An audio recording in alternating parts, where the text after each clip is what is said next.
we'll know Timothy's one day. early years were marked by loneliness, abandonment, and Let's just struggle. think about this for a few minutes. Yes, even First of all, after this, what was her name? he was Could be kidnapped Lunia, Anya, by Tai Chi people. I don't know exactly what He was kidnapped. And by the way, the greatest And we would discussion say, is in I think the correct word would be enslaved. They put him into a peg, a yoke, like an ox would wear.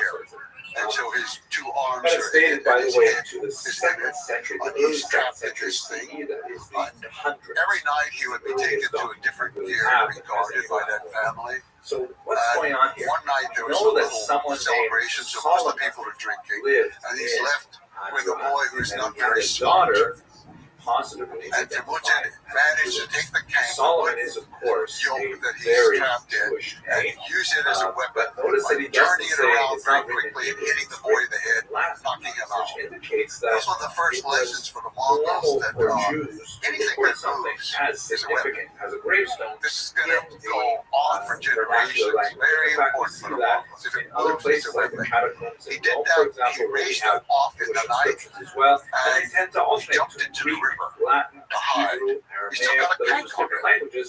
He's This still indicates that trapped under there. he was The most people are likely looking for him. well They assimilated come out into up culture, and down the especially river, because we don't and have he's a hiding underneath the water for the most part, trying to breathe as best he can. But it's dark and it's protects him a little proud bit. that she was They give up Jewish. and they say, okay, we'll come back tomorrow. He can't possibly How escape. marks her, there is a religious component. The next Well, day he knew one family that he thought he could go to. derived from the fact And he was right. He went to that family at a great risk to themselves. They, in fact, were a captive family, the Darju. At great risk to themselves, they that was how managed to saw precious off her her time tank and was burn with it in him. their fire. He And reported they gave him food to escape. could have simply said And then he had to go find his or family again. could have simply said a So Judea. this is the kind of life Said specifically how that this long boy Temujin had. So he, just to be clear, the neck is trapped and the hands are trapped. We think that's how it is. We just have the word. They don't say the head and the hands, but we know that his body is trapped. not necessarily have But from all evidence we have, it's the hands and the head. And he's patriarchal running and around also deeply tends to alone. accept a high degree of infant mortality as a matter of course. And then he has to go and Nevertheless, find wherever his she family deserves is. her own grave marker. Again, This, something in which part, was was the not foundation was normal of his for breaking everyone. with Mongol tradition that So what does kinship it say about the is Jewish the community most of Spain? important thing Not above a all lot. else. However, Because what he it hears does give that us story where he's is the sense that abandoned there was over at and over least and over. His all father's old at brother. least one See, the men Jewish who man with his daughter. they have an Probably obligation the rest of his under family Mongol was law with her as well. to marry That her they were when her probably husband well died. integrated into Roman society They did not. because he was using the Latin They language should take for care of something her and as her children, important as a because her gravestone. children are the And children of that their brother. They count as he wanted the to sons of the maintain clan. his distinct Or they identity. should. No, they have all deserved, all betrayed. Specifically, You learn very early on indicated that that they you cannot were trust Jewish. family. There was a pride in Jewish identity. You mentioned that no matter how possibly Genghis assimilated Khan's they were, childhood, judging from the language and Temujin text as well. was marked by extreme tribal Powerful violence. speaking Can you for describe across nearly 2,000 the years state of of time affairs in the was the steppe? How much love violence this is there? How father much Solomon kidnapping is had there? for his The story of daughter. Temujin is not a unique story for that We found time. this just a quick look Now, at as an isolated family outcast, of course, he's not participating in the various feuds and the rage of the people around him. But they are constantly raiding in the winter, and for women and for horses and for any kind of valuables that they can find. It's almost like their way of getting trade goods from China. That one group raids the other in order to find out whatever they have for textiles or for metal. Mongols produce nothing. They could produce felt to make their tents, but they were not craftsmen. And so they had to get these items from somewhere, and it was through raiding. And so even in the genealogy of Temujin, you see going back generation after generation of women having been kidnapped, children born who are not necessarily the father's child. It's unclear who the father was. And all of these issues go back for a long time. Later, Genghis Khan will realize, once he becomes Genghis Khan, he will realize that the true source of most of the feuding on the steppe is over women. And later he will outlaw the kidnapping of women and the sale of women. In part, not only because of what had happened to his mother, but what happened to him next in his life. And this is one of the things you talk about. This, in some ways, the love story with his wife was her kidnapping was the defining. If you could point to one place where Genghis Khan, the conqueror, was created, it's that point. His wife being kidnapped. Can you describe, first of all, his love for this woman and what that means and what the kidnapping of her meant. At age 16, Bertha, the girl he had met when he was 8 years old and she was 9, she's now 17, and she and her mother come. It's hard to even imagine what it was like for this 16-year-old boy who has suffered these indignities of life in every way that you can imagine. And suddenly, here is the love of his life, who's going to be living with him, making him happy. He has somebody who loves him, not just his mother running around getting food and trying to feed the 5 children and plus the other wife and her 2 children. No. He has somebody who loves him. It's all the excitement that you can imagine, with the fire in the eyes and the excitement, and then it only lasts a few months. So there they are, and there's a lady visiting them. We don't know exactly who she is, but just they called her grandmother Kawakchin. Granny Kawakchin is there. Granny Kawakchin is sleeping, of course, on the floor of the ger, the tent, and early in the morning, she feels the vibrations in the earth, and she knows the horsemen are coming. She rouses the family. And Mother Erlund is in charge. Mother Erlund is still in charge, even though Temujin is now married. She puts all of her children on a horse. She takes the baby girl, Temujin, in her own lap. She has one extra horse, but she won't take Bertha because she knows, she doesn't know who the men are, she has no idea, but they're coming in the dark, they're coming for a woman. They know there's a girl there. This family of outcasts has acquired a wife, and they know that they're coming for that. And so she leaves Sochiko, the other wife. She leaves this old lady, Granny Kawakchin, who actually has her own cart. And she leaves Bertha. They pile into Granny's cart.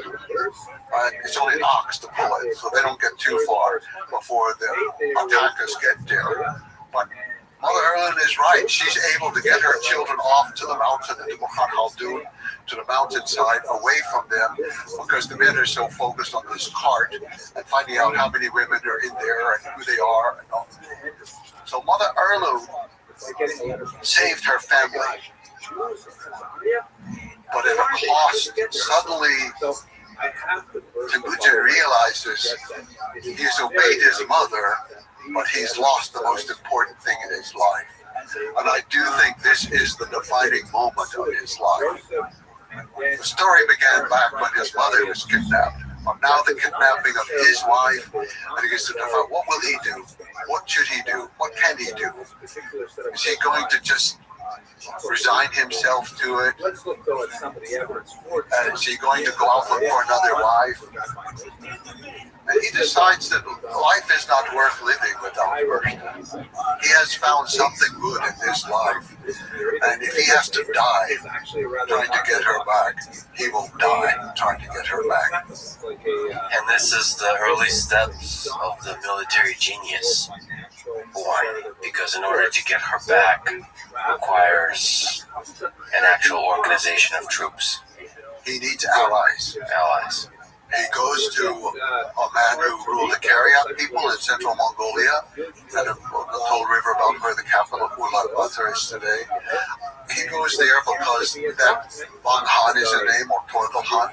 He goes there because Wang Han had been the lord over his father at one point, and his father had gone on raids for him.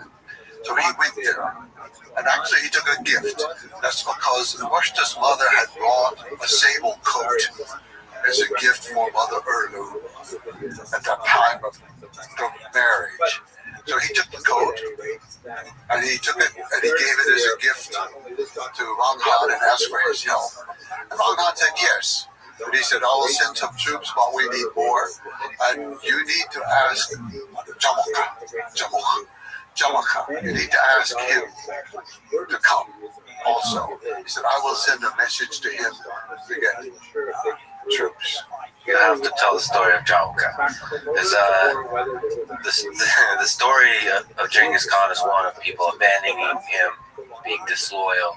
And here is a person who's not of his kin, but becomes his, in a way, brother, in a way, loyal. And as you've described, he's both the best thing to us happened to Genghis Khan and one of the biggest challenges in the later years to Genghis Khan. So who was Jalka? Jalka was a boy about the same age as Temujin, and his family had winter camp close to where Mother Erlun was living with her children. And so the two boys met during the winter time. In fact, they both claimed descent from the same woman about 4 generations earlier, or 5, it's a little unclear. She was an Urihankai woman who herself was kidnapped. And actually, Jalka was the descendant of her from the fact that she was pregnant at the moment of kidnapping. And then Temujin is descended from her through the new kidnapper, Modonchan, his ancestor. So they're both, as the Mongols would say, from the same womb. They come from the same historic origin. However, their lives were similar, and they both lost their fathers very early. But Jalka also lost a mother, so he grew up in the household of his grandfather. He had no siblings, unlike Temujin, with a whole household of siblings. He grew up with his grandfather, and his grandfather had several wives, so he grew up with a bunch of old women, which later he said he thought was an influence on his life. But the two boys meet, so they come from different backgrounds, and Jalka's not as deprived by any means as the life of Temujin, but he has a certain emotional deprivation, I think, having not had mother, father, siblings, and he lives with these old people. The two boys meet, they become good friends playing on the ice. And so they're playing on the ice, and then very early on, I think when they're about 10 or 11 years old, they decide to make a pact. It's called becoming Anda. Anda is more than a friend. A friend is like Nur in the language, and there are several different types of friendship. But Anda is a friendship that's beyond a friendship. It's something for life. And they swore that they would be there forever, to protect each other, to help each other in every moment. And they exchanged knuckle bones. So each one of them had the knuckle bone of a roebuck, a deer. Knuckle bones are used in these games that they play, but it's also used to forecast the future. You can roll them around and all. It's very strange. On the ice, I will say, in wintertime in Mongolia, it could be up to 50 degrees below zero. It doesn't really matter at that point whether it's even Celsius or Fahrenheit or what it is. But you slide something across the ice and it's just absolutely smooth like silk, and it goes on for a long way. And if you put your ear down to the ice, you hear this celestial sound that is unlike any sound on the earth. It's just like the angels are singing under the ice. So once they've sworn this relationship of Anda, then a couple of years later they swear it again, but this time they're slightly older boys and they have bows and arrows, and so they exchange arrows with each other. In fact, the text is very specific that Jalka took the horn, cut it off of a 2-year-old calf, and he whittled it down, and then he drilled a hole into it in order to make a whistling arrow, which is used for several purposes. What one was, it's used for signals, for one thing, from one person to another, but also when you're hunting, if you want to move the animal in a certain direction, you send a whistling arrow in the opposite direction to make the animal, but it had a lot of use. So the boys had exchanged roebuck knuckles. This time they exchanged, and so they had been close friends. And Van Han said, okay, Jalka should raise some troops and go with you. And he did. So the three set out, some troops from Van Han. He himself did not go, he was too old, but he sent some troops. And then Jalka and his troops, and then basically just Temujin and his family. He just had his brothers, that's all. They set off to find the merchant people of the Seling River, which flows into Siberia and on into Lake Baikal. They had to go through some extremely rough territory. And you see in this episode, though, Jalka is already a little bit fierce without necessarily thinking it through carefully. he gives this long speech about all the things they're going to do to the merkin people. We're going to jump through the tunnel, the smoke hole in the top of the gear. We're going to jump right there, and we're going to kill them all. We're going to kill the men and the women and the children. We will destroy these people forever. And he has an extremely militant rhetoric, at least. And he's also rather critical of the other people. Von Hahn's people came late, and he gave them this long lecture about we are Mongols, and if we give our word is our promise forever. And rain or sleet or snow, it doesn't matter. We be there on time. And then so he's dressing down his superiors. He's very aggressive, but he's very helpful. So these troops, they move in on the merkin camp. They also come in at night, and so there's a small amount of warning because some men are out hunting with sables, the merkin men, and they race back to the camp and they tell the people, and the people are getting ready to get out as fast as possible. So Marcia has no idea who's coming. She doesn't want to be kidnapped again. So somebody. So she and the grandmother go out shit again, and so to go, they're loaded into a cart to go away. So Temujin comes in, and there's a full moon that night, so they can see what they're doing. And he's really searching for her. He's not paying too much attention to the battle. And he's calling for her, and she hears his voice. She knows who it is. She jumps off the cart and she runs to him. And they're reunited. And he grabs her, embraces her. And then he said, "This is the goal. This is why we are here. We don't need anything else." He was very clear about that. And that was his first full-on military engagement. Yes, aside from the things, yes, his first full-on military engagement. Now, along the way, in addition to escaping all these horrors, he had killed his older half-brother.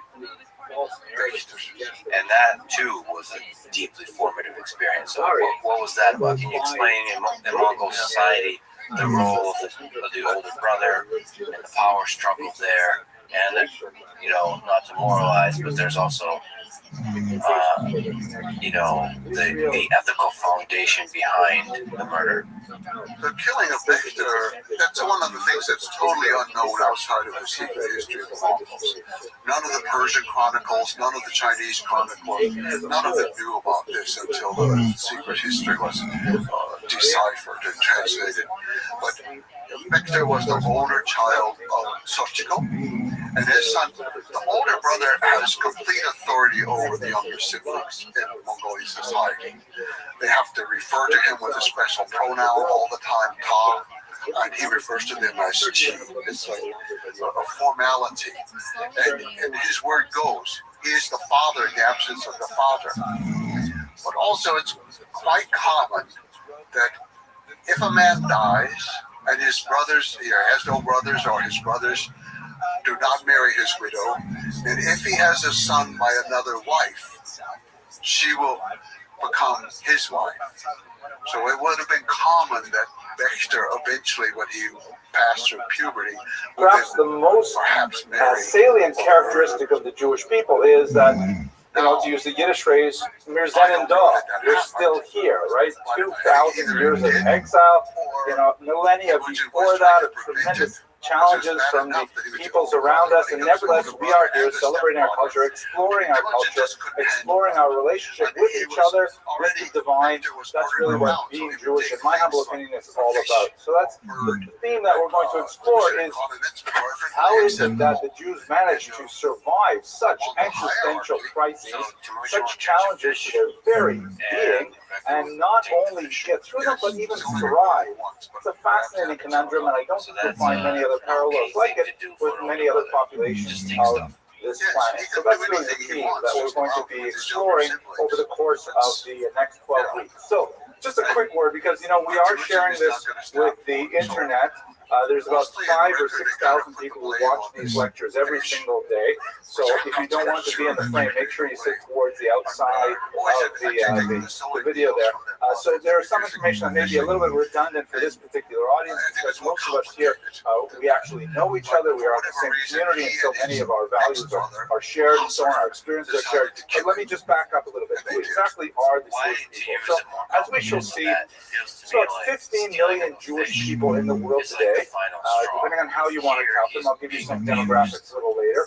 That's a little bit smaller than the entire state of New York. And I know that you feel that the entire state of New York is Jewish anyways, but that's about the population we're talking about. A tiny fraction of a percentage of the Jewish population as a whole. Just to give you a sense of the scale, if you think of Jews are about 15 million in the world, Chinese Muslims are 15 million in the world.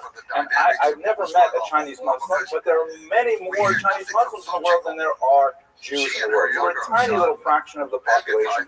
We are a gregarious people. We like to hang out with each other. We like to argue with each other. Life is with people, as the proverb goes. We are here tonight, in fact, in celebration of that same kind of Jewish value. We're also a highly diverse people.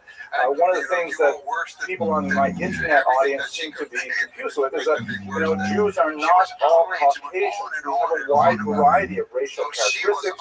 African Jews, Asian Jews, and so on. Of course, there are Asian Jews, because otherwise, where would we get food for Christmas Eve? There are a whole wide variety of racial characteristics that go with Jews. Jews are also highly unpredictable.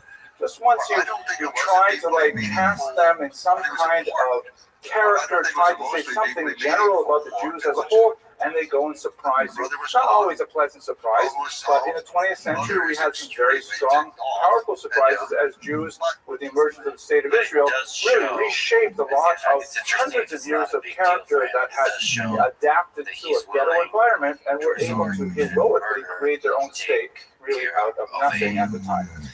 They are overall, they possess an irrepressible joie de vivre, a simchas hachayim, a thirst for life that is expressed in so many different aspects of their culture and activity, and that's what I think makes them survivors. This is the theme that I hope we will return to multiple times over the course of this series.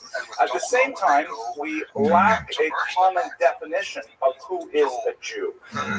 We have a very simple definition that is the traditional one, that a Jew is someone who is born of a Jewish mother or who converts to Judaism. That second clause is really complicated, but the first clause is much simpler. And so in that sense, it has kind of a tribal affiliation. But as we know from DNA studies, Jews, hail from all kinds of different populations, and it's hard to see precisely how these common genetic links are made over so many centuries. There are some fascinating studies that point to the common ancestry of most Kohanim, most priests, that they have on the Y chromosome, a link that takes them all the way back to a single male ancestor about 3,000 years ago, which is pretty much what Aaron the priest would have been.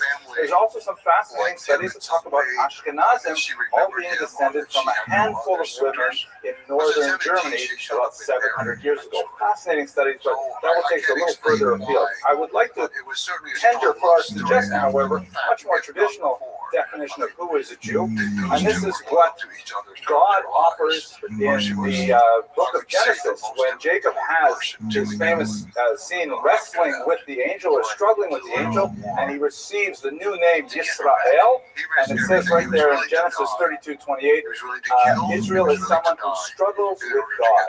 So we struggle continually with our relationship with God. We wonder, how could God allow certain things to happen in the world? What are we supposed to do? God, are you being fair to us? These are kinds of questions that plague the Jewish consciousness for centuries, and it unites us even as it is one of dynamic tension. And you can see even in this picture by Rembrandt here, there's an obvious problem. We have to just add a little to Yaakov. So falls into place. Struggling with God all the time. Okay, that's enough for sort of the philosophical overview.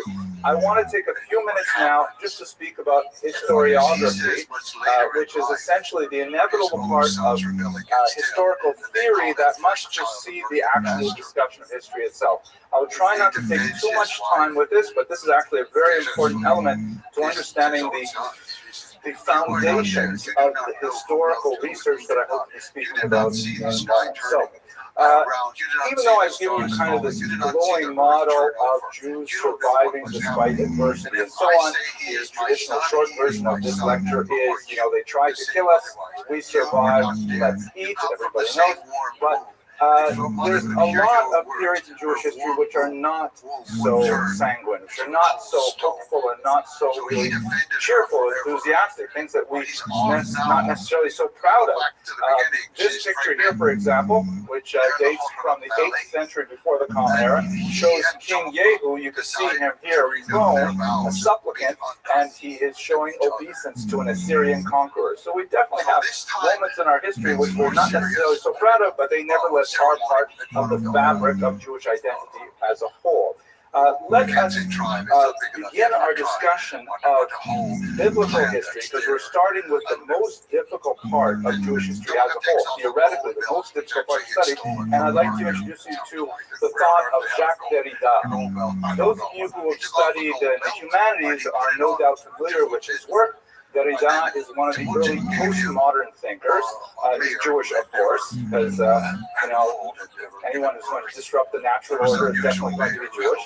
And Derrida suggested a philosophical model of approaching reality that first reverberated within the humanities and cultural studies, and then over the course of the 20th century began to penetrate the social studies, and now it's actually affecting the sciences. I'm not going to go into great detail as to what postmodernism is, but I would like to take you to one of his most famous statements, which is Il n'y a pas de hors texte, which literally translates as there is no outside text, even so far as to say there is no reality, only language. We're not going to unpack that statement, which is actually a mistranslation, but the idea that there is no outside text is crucial for understanding the biblical period. What do I mean by that? So what is an outside text? One way to look at the Bible is to consider it like a puzzle, right? It is specifically like this puzzle here, the Action Bible Jigsaw Puzzle. I just found this on the internet. I wanted to order all the series because it has action figures inside it, so that was really great. But, we have this text, we have this Bible that is a phenomenal source for Jewish history. My gosh, it starts at the very beginning, takes us through this arc of developments of characters of tremendous profundity, and gives us the whole story of how the Jews came to be, how they lost their nation, how they regained it, how they lost it. Phenomenal amount of material in it. And it is a lot like the outside of a puzzle box, right? The picture on the outside is a guide for what is inside the box. And this is basically, before the 20th century, how virtually everybody looked at Tanakh, trying to understand it as a historical document and applying the information there backward to history. And then when things came along that confirmed the picture on the outside, we said, Gavaldik. We said, that's fantastic. Like, for example, this one here, this is the Tel Dan stele, which was found in Israel. It dates from the 9th century before the Common Era, and it has, you can see here in this chopped-in part, it actually has in the Old Hebrew script the phrase Beit David, the house of David. So we say, fantastic. We have these amazing Bible stories about Melech David, King David, and look, here is a reference to the house of David from the 9th century. This, as it were, confirms the Bible. And for much of the 20th century, that's how archaeology worked with the Bible as a text, trying to determine Jewish history, looking at the Bible as the template, the outside of the picture, and then whenever any piece of data was found that could fit into that, it was fantastic. We had a huge celebration. There was a kiddush with herring. Everyone was pleased. However, historians who do not necessarily start with that background say, no, it's much more complex. It's kind of like this. There's no picture in the box, and we are confronted with a whole bunch of puzzle pieces. So we're going to start figuring this out. We're going to lay it all out, and we're going to see what the puzzle looks like. But we can't use outside of the box as a template to figure out what is inside the box, what the puzzle pieces actually look like.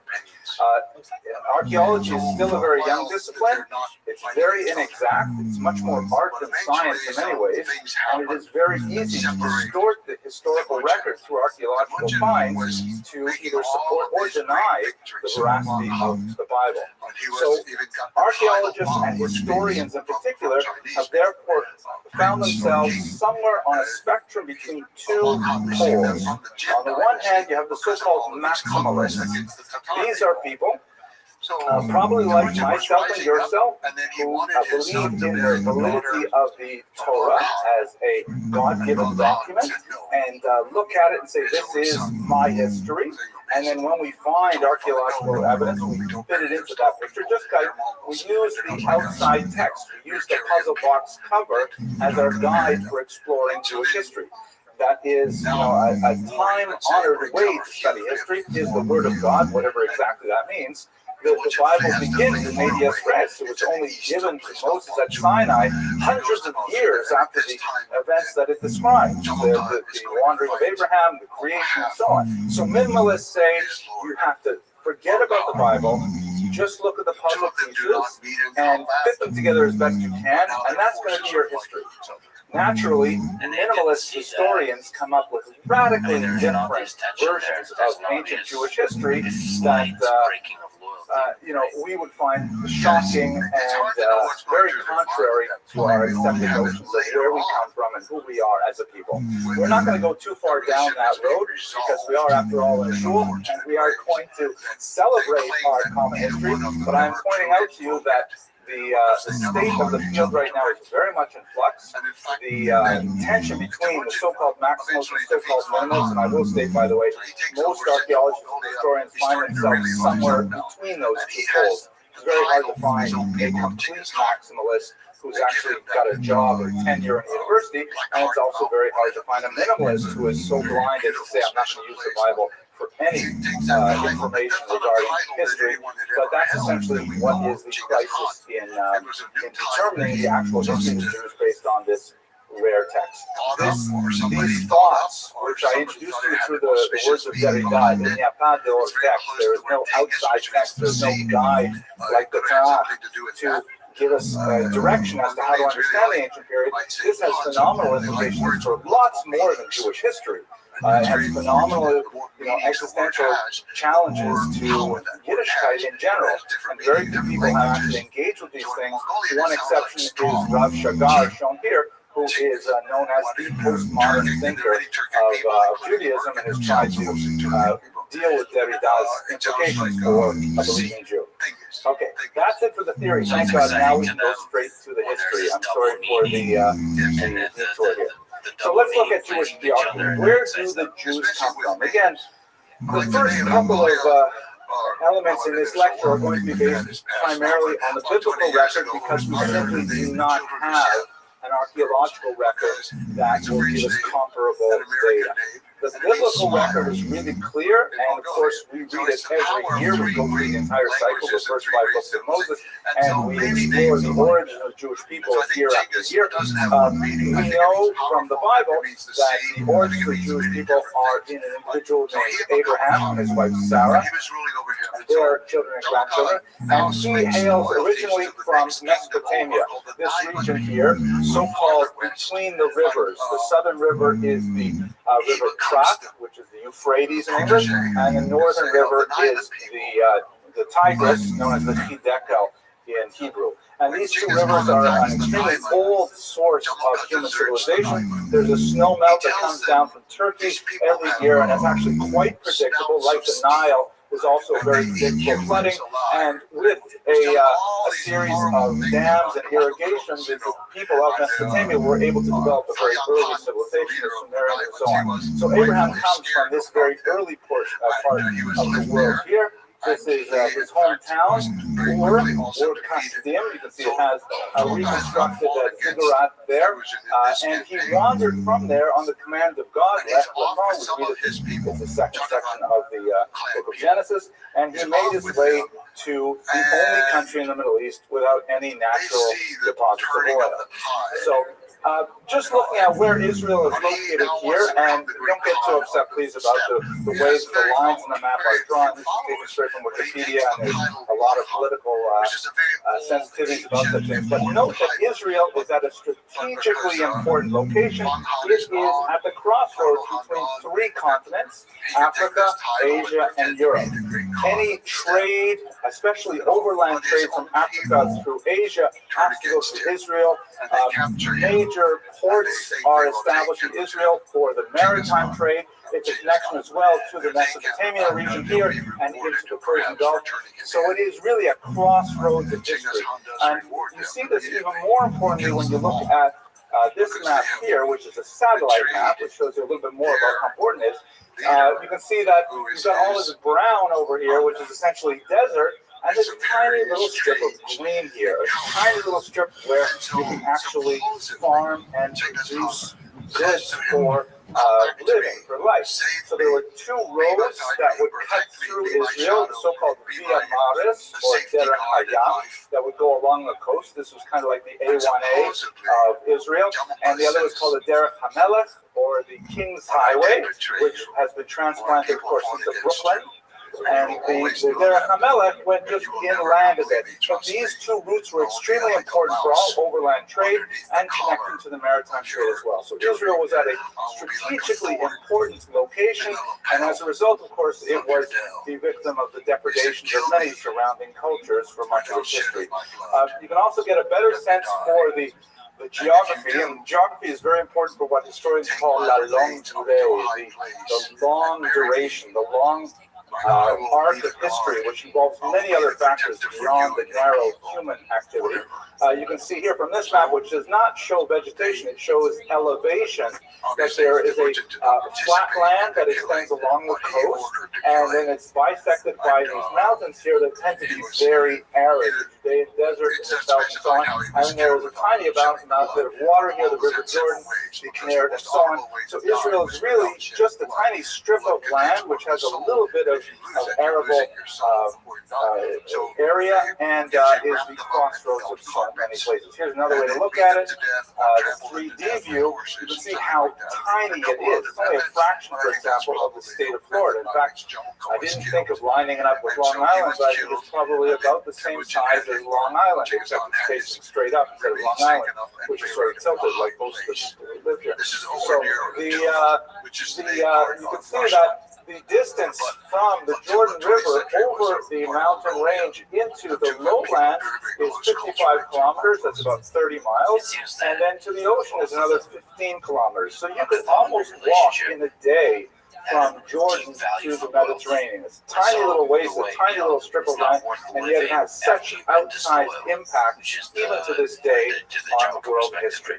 So that's just a little bit of the geographic context. Now, the Jews will be, as we shall discuss, will be dispersed from this land multiple times. What I'd like to do with this slide is just give you a very quick flash forward to the present day, and then we're going to go back to the biblical period in earnest. So how did Jews get from Israel? We have major demographic upheavals in the 6th and the 1st century. This is when conquerors chose to impose population transfer as a way of controlling the rebellious nature of the Jewish people by trying to displace them to other lands. So we have two of those major exiles, and this results in significant population growth in Mesopotamia, where the Talmud would be written, in North Africa, in Egypt, and Tunis, places like that, and even the Italian peninsula. Of course, the Romans would take tens of thousands of slaves to Italy. And then as you move towards the turn of the millennium, Jews make their way further west into Spain and then up into Europe proper, crossing the Pyrenees, and finally, by the time we get to the 13th or 16th centuries, they're moving all the way over into Eastern Europe. So Jews kind of like, they make their way initially to the east, to Babylon, and then at the same time westward along the coast of North Africa, and then over time they kind of circle the Mediterranean and find their way ultimately in Eastern Europe, where you have the largest single concentration. Then in the late 19th and 20th century, you have massive population movement of Jews from Eastern Europe in particular to the New World, Europe, the United States of America, Canada, Brazil, South Africa, and so on. Here is one last slide to look at before we go back to the ancient period. This is a representation of the current population of Jews in the world. This is from 2010, something like 13.5 million back then. There's some debate over how to count Jews, and you can see that 81% of them live in two places, either in the United States or in the land of Israel, and there are smaller concentrations throughout. So that's the quick version of the entire demographic pattern of Jews to the contemporary period.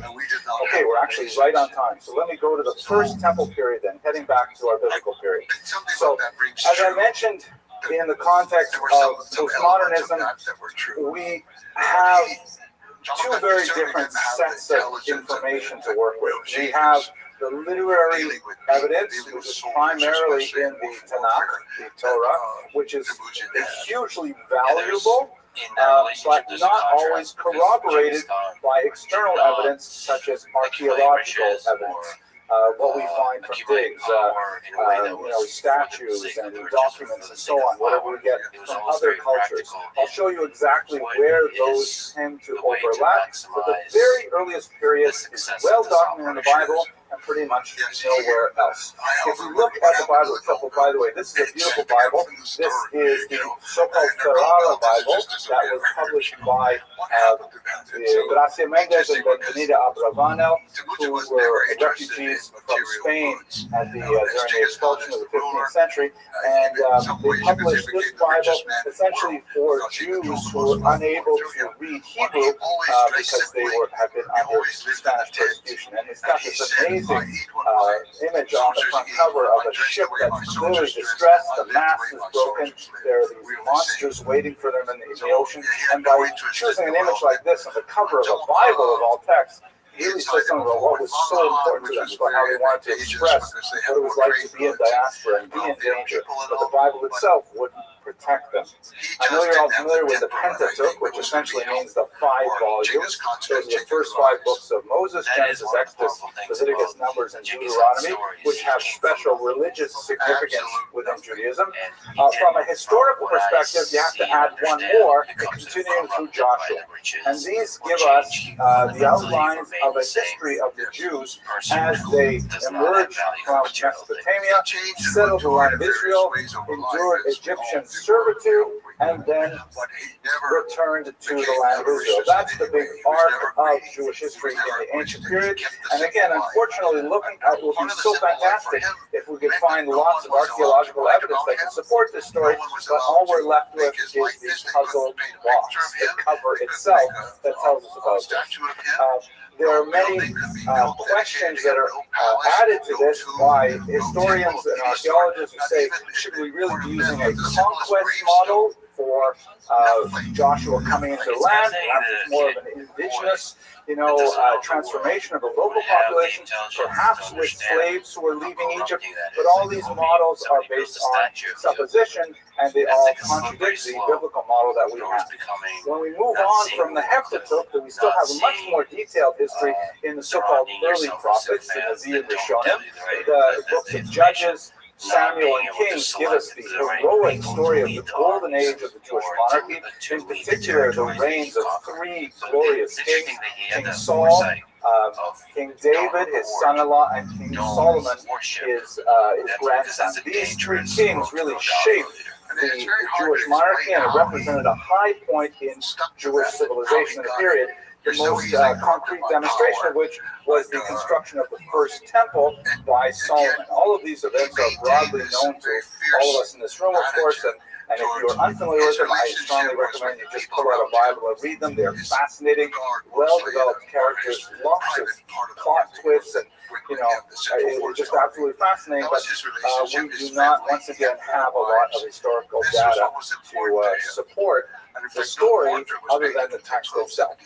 Moving to the end of this period, which is primarily described in the Book of Kings, after King Solomon dies, there is a civil war, and the Jews split into two distinct kingdoms, the kingdom of Israel to the north, the kingdom of Judah to the south, and as this house is divided, of course, it will not stand, and ultimately they are conquered by external enemies, and both of them are ultimately dispersed. Let us now turn to the archaeological record. Everything I've said so far, I'm sure, is basically review. You're familiar with it from your studies of Tanakh earlier. So the archaeological record has some fascinating things. If we go back to the earliest references to Jews or Israel, we find things like this amazing figurine here. This is from the 18th century before the Common Era, that is the 1700s BCE, and it is what they call an execration figurine. When I first learned about these things, I actually laughed out loud. These are so funny.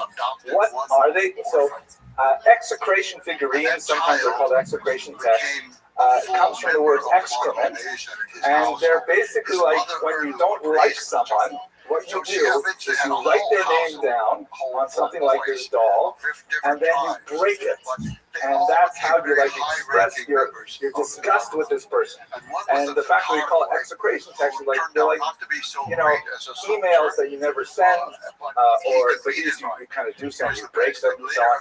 And this is where we get our first references to Israel in archaeology.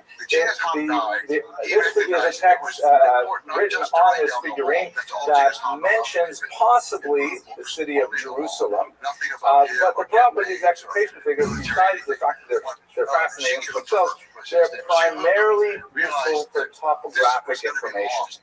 Like they say the word Jerusalem, and we say great, but they don't say anything about Jerusalem other than the creators of the figurines didn't like Jerusalem. That's all we know. So they're not especially helpful to answer the questions of where did the Jewish people come from and so on. They certainly don't support the Bible other than to the extent that there are people in the biblical period who did not like Jews, and that, of course, would be a huge revelation for all of us. Here is another one. This is actually a fun one. This is the often cited as the earliest clear reference to Jews per se in the archaeological record. This is a so-called Merneptah stele, and it has a long description of what the pharaoh Merneptah did in his lifetime, primarily various peoples that he conquered, and various empires that collapsed under the weight of his attack and so on. And then down here at the bottom, there is this interesting passage which has one little phrase: Israel is wasted, its seed is no more. So archaeologists have, first of all, it's really fascinating. It shows that there was a place called Israel, that Merneptah knew about it, that Merneptah had problems with it. So much makes sense with regards to the figurines we saw earlier. But it doesn't refer to a place, it doesn't refer to a people. When it says wasted or destroyed or no more, it doesn't mean that this place is no longer extant, or these people have died out. And when they say the word seed, that literally means seed. Is it referring to the weather, that they don't have any crops, or is it referring to their children, their progeny? You'd like to think it's metaphorical, but this is our first reference to Jews outside of Tanakh in any other source. And here's one last one that I'd like to show you here to give you a sense of this. This is the so-called Mesha stele from the 9th century before the Common Era. This was discovered in Jordan, and now we get a lot richer picture of how the Jews were perceived. And this is where we begin to see a sort of a convergence of the biblical record and the archaeological record. Prior to this, you really don't have much more than little pieces that I've shown you. But this is the text partway through the stele. It says, I am Mesha, son of Chemoshiati. king of Moab. Right? Moab would basically be Jordan today. So this is a non-Jewish king writing in this stele, and of course it's a kind of a monumental architecture. It was meant to stay a long time. Was meant to celebrate the victories and so on. And he says, Omri was the king of Israel. For those of you who study Tanakh, Omri is not really, he doesn't get a lot of play in Tanakh. He's in the book of Kings. His son Achab gets a lot more development than Omri, and he's mentioned in this text as well. But Omri is where we begin to see a lot of cross-references in other archaeological sites. So he says, Omri, the king of Israel, oppressed Moab for many days. For Chemosh, the god, was angry with his land, right?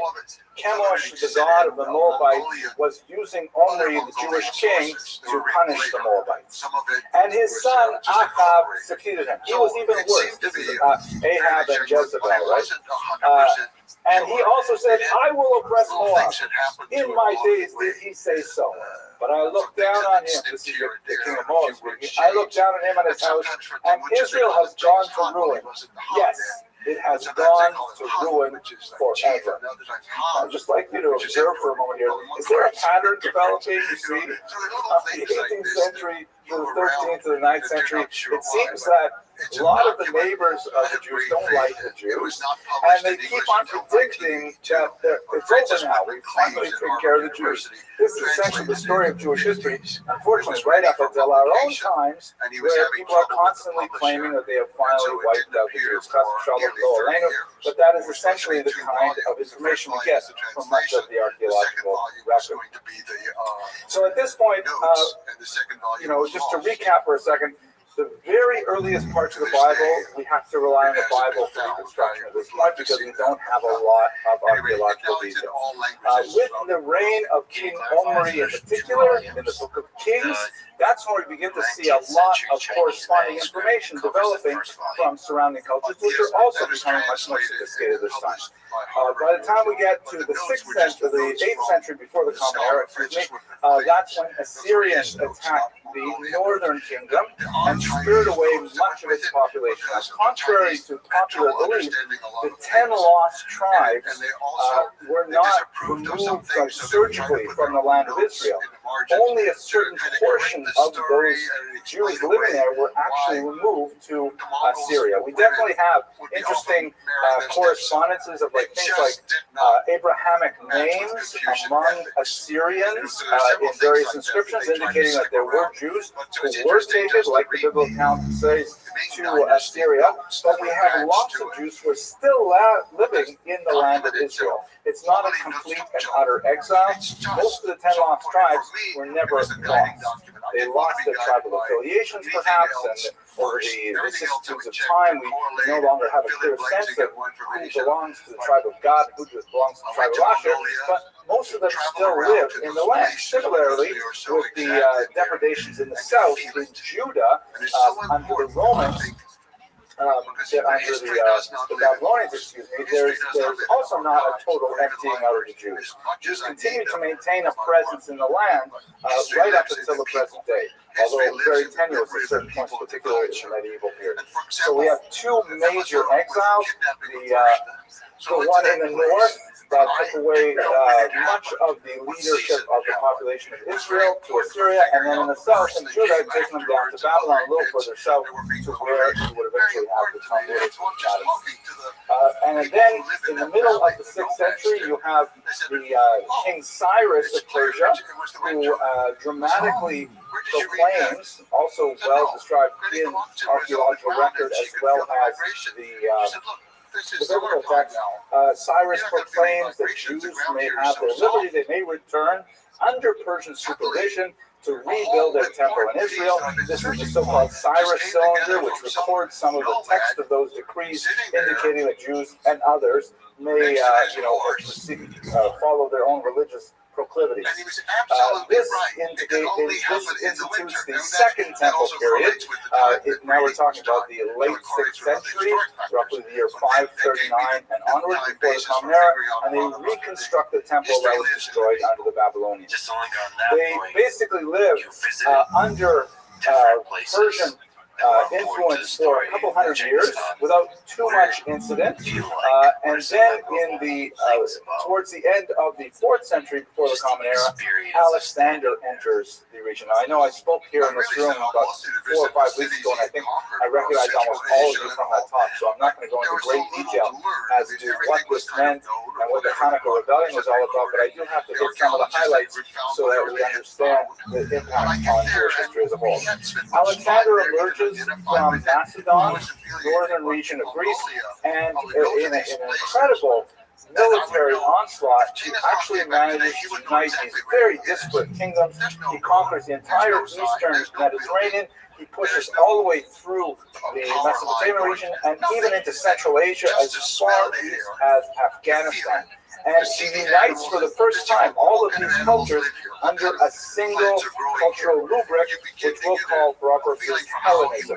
Hellas means Greece in Greek, and so Hellenism is essentially Greeceism. There's a lot of things to say about that, but let's just look at a couple of them. Hellenism at this time was an extremely highly advanced culture. They had the philosophy of Socrates, which we are still studying today. As it's been said, all philosophy is merely footnotes to Plato, which is Socrates' truth. We're still studying the ideas of the Greeks of the 5th century before the Common Era. The thought of Aristotle, huge impact on Jewish thought. Maimonides had tremendous respect for Aristotle and quoted him liberally. We also had things like the literature of the Greeks, Aeschylus, the great dramas. Much of our drama today, our popular movies and novels and things like that, is directly influenced by Greek sense of tragedy and comedy and so on. We are living, in many ways, very, very Greek lives because of the influence of this culture. And finally, our sciences are heavily dependent on the scientific method of those ancient Greeks. Euclid with his mathematics, Archimedes, his physics, and so on. And this was like a phenomenally advanced culture. They were like Martians that came to the planet and offered something so radically better than what everyone else was doing. Now, Jews are highly syncretic by nature. They're very willing to adopt ideas, fashions, tools that other cultures have proved useful.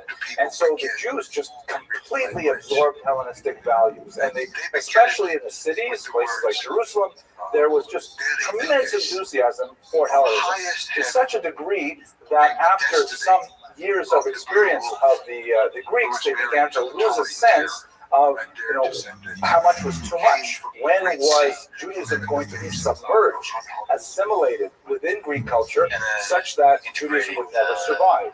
And this is ultimately the cause of the Maccabean revolt. Alexander himself died very young. He wanted to push on further east. His troops were exhausted, said, "We've got to go home." He died on the way back, possibly by alcohol poisoning in his 30s. The empire was divided up amongst his successors, and as you can see from this map, Israel is right at the border between the Ptolemaic and the Seleucid kingdom. These are successor empires to Alexander. And so Israel went back and forth between these two empires. For the most part, your average Jew living in Israel would not have really cared who was in charge. They still have to pay taxes, but basically they could, live their lives normally. But the urban elites, particularly in Jerusalem, were very much interested in who was in charge because they really wanted to adopt Greek norms to the highest degree possible. As I discussed when we talked about this for an hour a few weeks ago, not only were they adopting things like Greek names, Greek math, Greek literature, all kinds of elements of Greek thought, they were actually absorbing things which you would find really, contrary to basic Jewish values, such as, for example, the practice of the Olympic Games or athletic contests in general, which were always performed totally in the nude. They were, supposed to be a celebration not only of physical skill, but also of the beauty of the human form. Like when you watch figure skating or gymnastics or something like that, it's like something amazing to see. So they had this, but they took it to the max by saying you have to perform it in the nude, so we can really see, the musculature and things like that. So Jewish boys, when they would go into, compete in these competitions, the Greek audience would look at them and say, look at what the Jews do. They take a perfect perfect specimen of humanity, and they touched him up like that. So they were actually Jews who would go through a very primitive form of surgery called epispasm in an attempt to hide the mark of the circumcision, an attempt to look as pre-circumcision as possible. Very painful and crude operation, but it's referred to in the rabbinic literature as Hamechir Bris Avram Avinu, someone who denies the covenant of Abraham, our father. So this just gives you a sense of how far they were willing to go to try to absorb Hellenistic values. Things came to a head when Antiochus Epiphanes IV came to power in the year 174. He was a complete newcomer to the scene. He had actually been raised in Rome. He had no idea what the local situation on the ground was in Israel, and he kind of clumsily ingratiated himself with various corrupt high priests from Jerusalem who would promise him greater and greater treasures from the temple. So ultimately, after the Jews were squabbling between each other over, how they could best please Antiochus, he said, okay, enough of all of this. We're going to right now Hellenize your country because we can't handle this strange invisible God that you have and so on. And he attempted to dramatically turn Israel into a Hellenistic country by defiling the temple. This was a bridge too far. He banned the observance of the Sabbath, banned public study with Torah, banned circumcision, of course, and we had a popular revolt led initially by Matisyahu and then by his very capable son, Yehuda Maccabee, who ultimately threw off the yoke of the Greeks. This was a defining moment for Jewish culture, primarily because it represented the first time that the Jews were able to define for themselves how much of an external culture they would tolerate, and were willing to take up arms to defend that definition of Judaism. This is a picture from Gustave Doré, the death of Eliezer, who was one of the Maccabee brothers, in a rather heroic moment described in the book of Maccabees.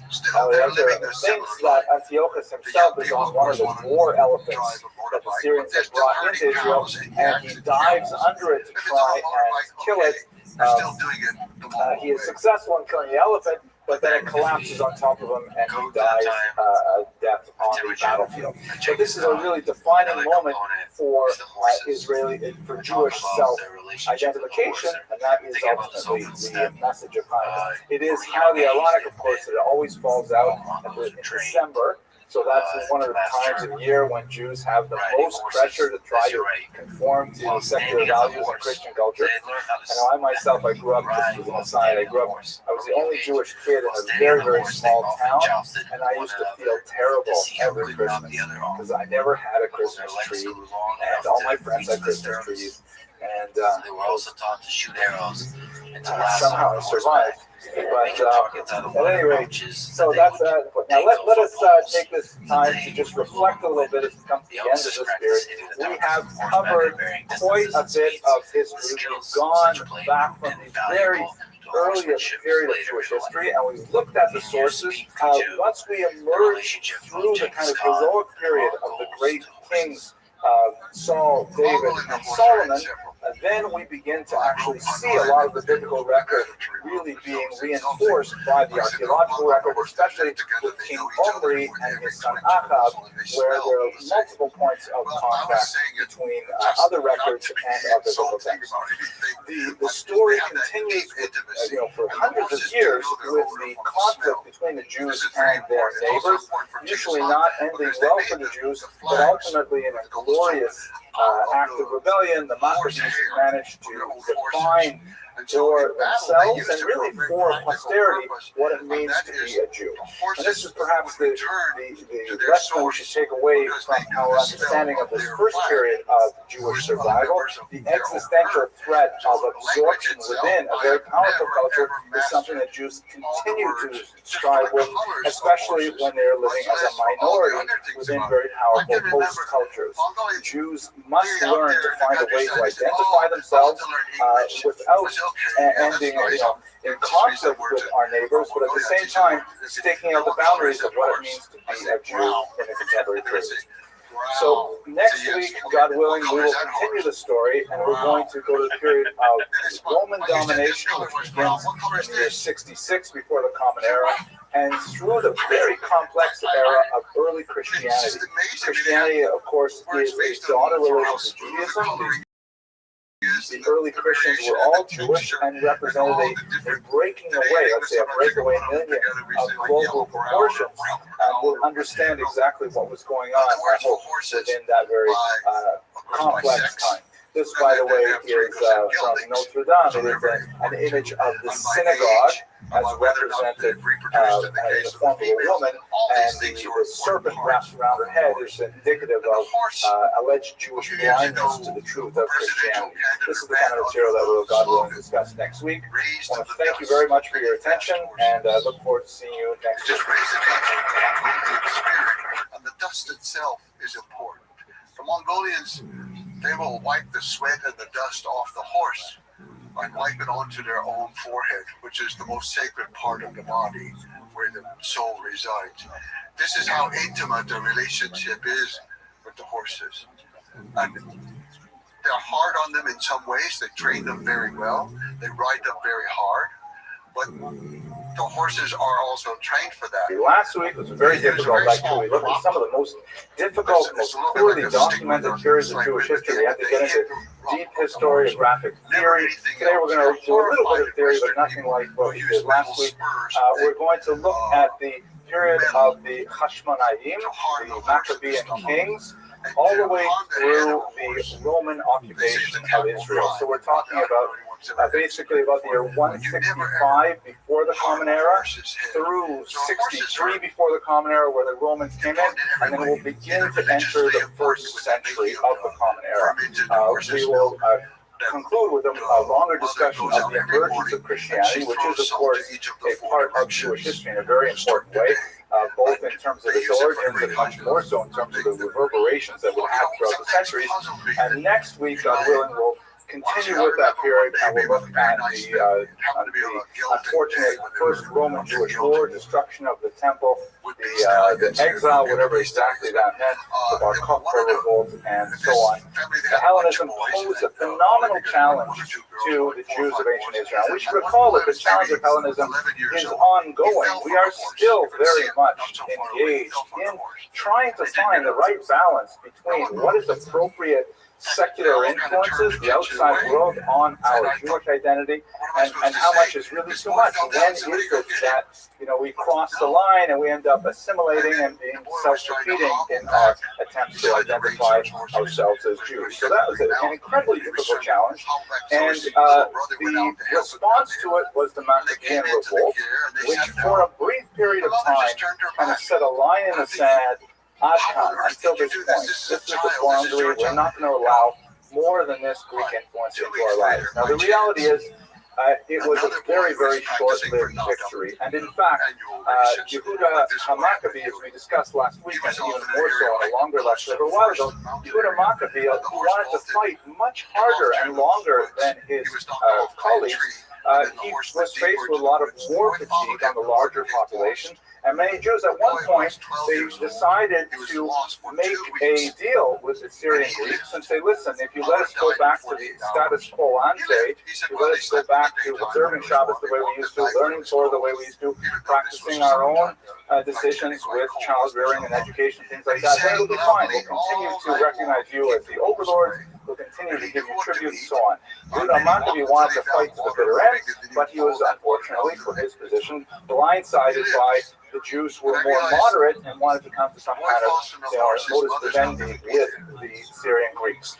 This is in 164 for the Common Era. We nevertheless were able to kind of mark that as a very important turning point, because that's when the temple was liberated and cleaned from much of its Hellenizing influences. However, almost as soon as the hostilities ceased, we were right back into it again.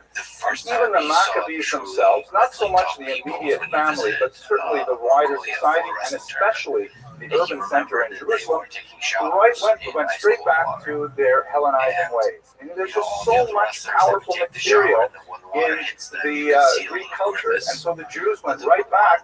I say the Jews, I shouldn't really generalize about them. This reminds me of a joke. I have to tell you this joke. I was thinking I would start with this joke, but I told you. So the joke goes like this. I apologize, but Maybe I'll cut it out of the internet.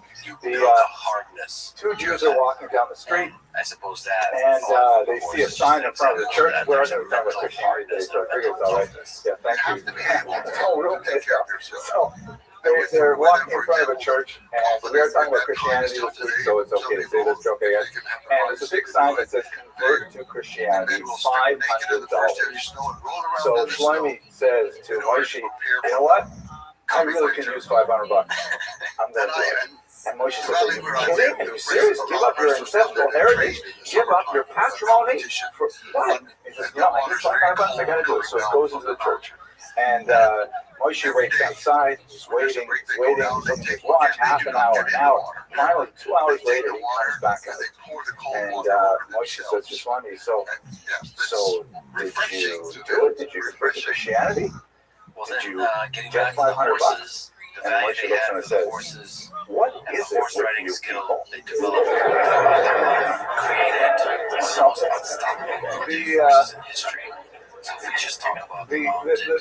As we shall see, even after this great conflagration of the Maccabean revolt, once again the social tensions of trying to figure out what's the appropriate measure of Hellenizing values and culture and society in Jewish identity continue to plague the Jewish population as a whole. It also led to heavy factionalism, where Jews fell into very clearly defined and highly oppositional camps. This continued right from the period of the early Maccabees all the way through the Roman occupation and into the first century. We'll see it very clearly when we get to the New Testament, the Christian scriptures, and look at the factionalism that's exposed there. So this is a very dark and difficult period of Jewish history that refers to, an ongoing intellectual Kulturkampf, a cultural struggle that sought to define what it meant to be Jewish. As I think about this, I reflect on the fact that, when we study Hanukkah in day school and things like that, we get this sort of impression that, the Greeks tried to oppress us, and we fought back, and we kicked them out of the country, and everything was fine. And then somehow things all, within a couple of years, they all fell apart again. The reality is they fell apart, within the first decade after the Hanukkah rebellion. We did not take that military victory and translate it effectively into a social victory. The values did not penetrate the larger society, and as a result, the symptoms were still evident in the original disease. Okay, so let us, that's what leads, the factionalism ultimately leads to the national decay and the ease with which the Romans were able to occupy the country a few decades later. Let us go into the sources. We'll just do a little bit of historiography to understand how do we know all this stuff? Where do we get all this information? So there are a few really important sources that we will use this week, and we will also return to them next week because they're crucial for the ancient period as a whole. The first is the incredible Flavius Josephus. The great news for us is that Josephus, for his era, was a remarkable historian. Really, we are so fortunate to have someone with such a grasp of the scope of human activity, of the arc, the narrative arc of events, the ability to capture in very gripping prose the drama of human history. The bad news about Josephus is it's Josephus that's writing these words. I'll tell you what I mean by that. Josephus is an extremely complex figure, politically, personally, religiously, socially. And it's very difficult to tease out what exactly is Josephus trying to prove. A very quick biographical note. Josephus comes from a fairly exalted family. He was a Kohen and associated with the observance of the temple. He was born in 37 of the Common Era. He was of an aristocratic family. He went to Rome on a delegation as a young man, very impressed with Roman civilization. And when the first Roman-Jewish War broke out in 66, he ended up joining the Jewish rebels, trying to throw off the Roman yoke. But he shortly discovered that although he was a brilliant military commander, how do we know, by the way, that he was a brilliant military commander? because Josephus told us, right? So Josephus, he tells us all kinds of things, like, when he was 14 years old, all the rabbis came to him with their questions and stuff. It's a rather amazing biography that he leaves us. But at any rate, he decided, in a rather unusual story that we'll probably explore a little bit more next week, he switches sides and joins the Romans. And he ultimately climbs up the ladder, and he becomes the official court historian of the Flavian emperors, of Vespasian himself, and he is responsible for writing the officially approved Roman history of the First Jewish War. It's an amazing work. Apparently, Josephus wrote an earlier version in Aramaic, which was the Jewish vernacular at the time, and it might have been very different, but we don't know what he would have said to his compatriots. What he didn't do was he wrote in Greek, which was the primary language of learning at that time and widely circulated, and so he was essentially writing for his Roman captors. So everything we read about Josephus, we have to read through this lens of he's writing for an audience of one, right? Vespasian, who is his sponsor, and in fact he takes his name, Flavius Josephus, and it's hard to kind of read past that immediate political bias, but nevertheless, very important source. We will read it critically over the course of today and next week. Another interesting thing, why did Josephus survive when so many great historians of the period did not? Why do we know that there are many other historians? There's like little tiny scraps and fragments that are preserved in quotation in Josephus and elsewhere. One of the reasons why he survived is because he is really a talented historian, and also he was a shameless plagiarist. Whenever he found a really good piece of history, he stuck it in there, and it didn't really matter who actually wrote it originally. He just put his name on it. And so we have a lot of things that he went through all the Roman archives. He had great access to sources, and he preserved a lot of it under his own name. The second reason that Josephus survived is because he was a big hit with Christians. In particular, for this passage called the Testimonium Flavianum, which is one passage that occurs in Josephus's works that refers to Jesus. Now, most scholars believe that this is an artificial interpolation by an over-enthusiastic Christian copyist who wanted to say, well, how is it possible you have this historian living in first century Israel and he writes nothing about Jesus? How is that possible? There's also interesting passages, by the way, about John the Baptist. So it could be that this is completely fabricated. There are, however, some scholars who defend it as authentic, or at least based on some authentic kernels. But the kind of weird things about it, for example, it says here, about this time there lived Jesus, a wise man. If indeed one ought to call him a man, right? That's a very kind of Christological statement, like he's not a human being, he is divine. And that's not the typical thing that a Jew would write at the time, at least not a Christian Jew. For he was one who performed surprising deeds, was a teacher, etc., etc. He won over many Jews and many of the Greeks. He was the Christ. Christ is the Greek term Christos, which comes from the Hebrew term Mashiach, or Mashua, meaning anointed one. Right? And of course, we've read the Tanakh, where the great kings Saul, David, and Solomon, of course, are anointed with oil. So he was the anointed one, which in Jewish thought, particularly first century Jewish thought, means he was the appointed political, military, spiritual leader of the Jews. Just like King David is considered Mashiach, and the template for Mashiach, he was a warrior, he was a soldier, a general, he was also a poet, he was also a philosopher. All these things. So this is a kind of a strong statement to make. It's as if you're saying, oh, and by the way, in the middle of this history, which I'm going to get right back to now, I'd like to say that Martians landed on the planet. We were all amazed, and then we don't say anything about it for another 19 books in this series, which is a bizarre statement, and lends credence to the idea that this really is inserted by a later copyist. Nevertheless, this passage really helped preserve Josephus as an ancient manuscript, and eventually it was published in the 16th century, I believe. The earliest citation of the Testimonium Flavianum is from the church historian Eusebius, which is quite early, 4th century, about the year 324, which is pretty significant. But I'll leave that with you if you want to do further research. Anyway, that's Josephus, a very important source for this period.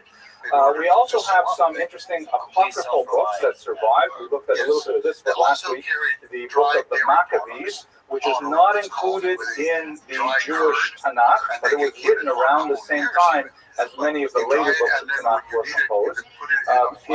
The rabbis, if you're familiar with a few of the passages in the Talmud, they go through some of the great works of that period, and they either say thumbs up, this can be, canonized, and they have debates over books like Song of Songs, which is pretty racy if you just read it as a simple translation, Ecclesiastes, which, Song of Solomon, which also has some pretty cynical things in it, like the, Kesef Yana Es HaKol.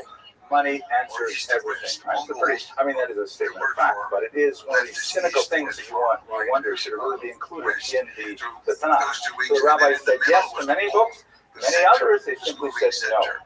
One reason or another, theological or whatnot, they said this cannot be included in Tanakh. It was preserved in other traditions, like the book of Maccabees, the book of Tobit, and so on, and we have access to them, but they are not considered canonized in the Jewish scriptures.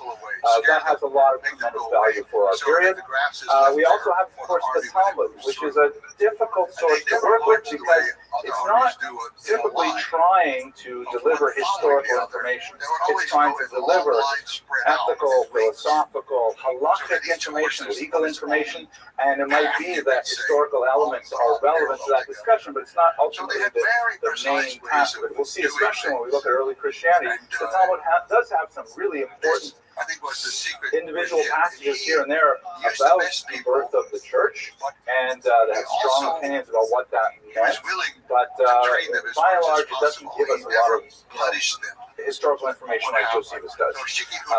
Penultimate example is we also have the Dead Sea Scrolls, which were found in the Qumran region near the Dead Sea. This amazing mid-20th century find of these scrolls, which were apparently written by some of the really bizarre, outlandish groups, possibly the Essenes, as Josephus defines them, but they left behind these amazing works, sometimes copied sections from other books cherished by the Jews, the Book of Psalms, for example, and sometimes things that have no other reflections in any other Jewish work, and we're still deciphering the Dead Sea Scrolls and what they mean for history. Finally, and perhaps not surprisingly, we have Christian scriptures. The Gospels, the New Testament as a whole. That term New Testament is theologically loaded because it implies that the Old Testament is kind of like out of date, right? It needs to get a Windows upgrade. We've got to get a patch for the bugs in the old software, which is not necessarily how Jews would do, but pardon me if I use that terminology. The New Testament is essentially a Jewish work. It's written around the same time as many of these other works are composed. It's brought into textual form around the same time, give or take a century, of the Mishnah, for example. Although the Mishnah is relying on older oral tradition, nevertheless, it's being composed as some kind of recorded document at the same time, and it's written by Jews, largely for a Jewish audience, and has tremendous historical data for all purposes. Obviously, still within a religious context. By the way, you can tell this guy is not Jewish. How do you know? Lots of reasons. You can look at the icon in the background. Also, there's no Rashi there. He's not even learning all these fingers at all. And of course, he has no Chinese food on his desk. There's a lot of room. Okay, so that's it for the theoretical orientation to the main primary sources that we'll be relying on for tonight's presentation. Obviously, there's a very large secondary material that extends to the 21st century, but we're focusing on the primary sources. So what happened with the Hashmonaim, the Hasmoneans, another name for the Maccabee kings that succeeded the successful Hanukkah rebellion? The Talmud basically glosses over many of their less than desirable activities and tends to focus on a fairly narrow band of transgressions, the most significant of which is that the Hashmonaim, the Maccabees, so not really the Maccabee family itself, but their descendants, arrogated to themselves both the role of high priests, right, Kohen Gadol, and kings. As you can see, for example, this coin from Antigonus, which is one of the Maccabean kings from the first century Roman era. It's not easy to read it here, but on one side you have a Paleo-Hebrew Kohen Gadol, who refers to himself as the high priest, and on the other side, the obverse, it's written in Greek letters, Basileos, which means king. And the Talmud says that based really on a reading of a particular verse in the Bible, they really should be separate. It's not appropriate for a Kohen Gadol to also be the king. There should be a separation of powers between these two institutions, and to arrogate both of those for one family is definitely not okay. Now, this is true that the Maccabees and their descendants, the Hashmonaim, did focus power in themselves in this way, but when you actually look at the historical data, oh my gosh, this is the smallest of the things they're involved in. And I have to say, it's deeply disappointing to see that within a generation of the very independent spirited and religiously motivated kind of rebellion, they're committing patricide, and they are arresting each other and torturing each other, and they are marrying people they shouldn't marry, and they are divorcing those people to marry other people they shouldn't marry, and it's just a whole litany of, should be based on merit. It's really disappointing because it reads like a Shakespearean tragedy and just one leader after another. The Hashmonaim do not live up to the exalted view that we would like to have of Jewish kings. A couple of exceptions that I think are interesting for historical purposes. Yochanan Hyrcanus here, one of the major leaders, he ruled from 134 to 104 before the Common Era, and he was a remarkably effective military leader. One of the most significant things that he did is he took the tiny Maccabean state and he expanded significantly to the south, to the other side of the Jordan River, and up into north into Samaria. And he significantly expands the boundaries of the kingdom.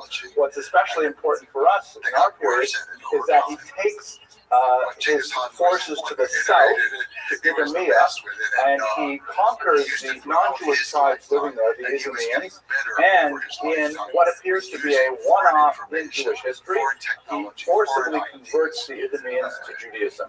He forcibly requires them to take on circumcision, forcibly requires them to observe at least the externalities of Jewish practice, the Sabbath, kosher laws, and so on. I don't know exactly how well this was policed, but from the Idumeans came a punishment to the Jews. That punishment was named Herod. King Herod was descended from the Idumeans, and it's usually traced back to John Hyrcanus's ill-timed decision to forcibly convert anyone to Judaism. And by the way, this is like the halakhic source why ever since then Jews have never coerced people to become Jewish, and there's theological ramifications behind that as well. But there's a high point a little bit later with Shlom Tzion Hamalka, one of the most beloved of the queens of the period. Sometimes she's rendered as Salome Alexandra, and in the Talmud she's called Shlom Tzion, Shel Tzion, a few different varieties of that, but she's known popularly as Shlom Tzion. Unlike her husband, who predeceased her, who was known for being an extreme persecutor of the rabbis in particular, it's said that he actually crucified thousands of rabbis, which is perhaps an exaggeration, but the fact that he would crucify anyone is awful. And she represented a kind of a turn back towards the rabbis, and she was considered a great friend of traditional Judaism. It was under her rule that the rabbis began to reassert themselves after the Hashmonaim, under their Hellenizing influences, had pushed the rabbis aside. And the Talmud says that during her reign, the land was blessed with an unusual amount of produce. That it seems like there was a pathetic fallacy that even the land itself responded to her rule. It was, however, short-lived. Immediately after she died, actually just before she died, she became ill. Her two sons got into a civil war conflict. She had named one of her sons, also named after her husband Hyrcanus, that he should be the next ruler. Another son said, "No, I really should be the ruler. My older brother is pathetic," and they immediately began to fight about it. Shlom Tzion died before that fight could be resolved. itself, but it almost immediately spirals out of control. These two brothers managed to find a truce by dividing authority, which ironically was exactly what the rabbis wanted to happen. In that one brother said, okay, I'm going to be king, and you, the more reticent, the more receding brother, you're going to be the high priest, the Kohen Gadol. But Antipater, who was one of these Idumeans, said, no, this is not going to work. I don't want, I think his name was Antigonus, I don't want Antigonus, not even Aristobulus, there's so many Aristobuluses and Antigonuses, maybe it should be Aristobuli and Antigonai, but there's, anyway, this Idumean named Antipater said, you know what, I do not want to have this particular brother in charge. I'd rather have the Kohen Gadol brother, Hyrcanus, be in charge because I can dominate him more. And so he, to use the Idumean phrase, he mished the Rhine. He got involved and began to stir up the machlokas, and he invited the Nabateans from across the Jordan River to get involved in this fight, and it immediately blew up again, the civil war between these two brothers.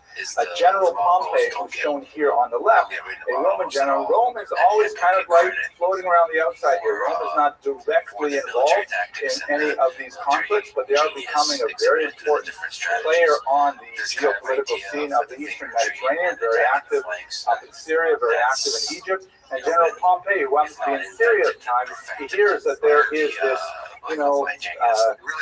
troubling civil war going on between these two brothers, and he figures, I'll go down to Israel and I will see if there's any benefit to be had from this conflict for Rome.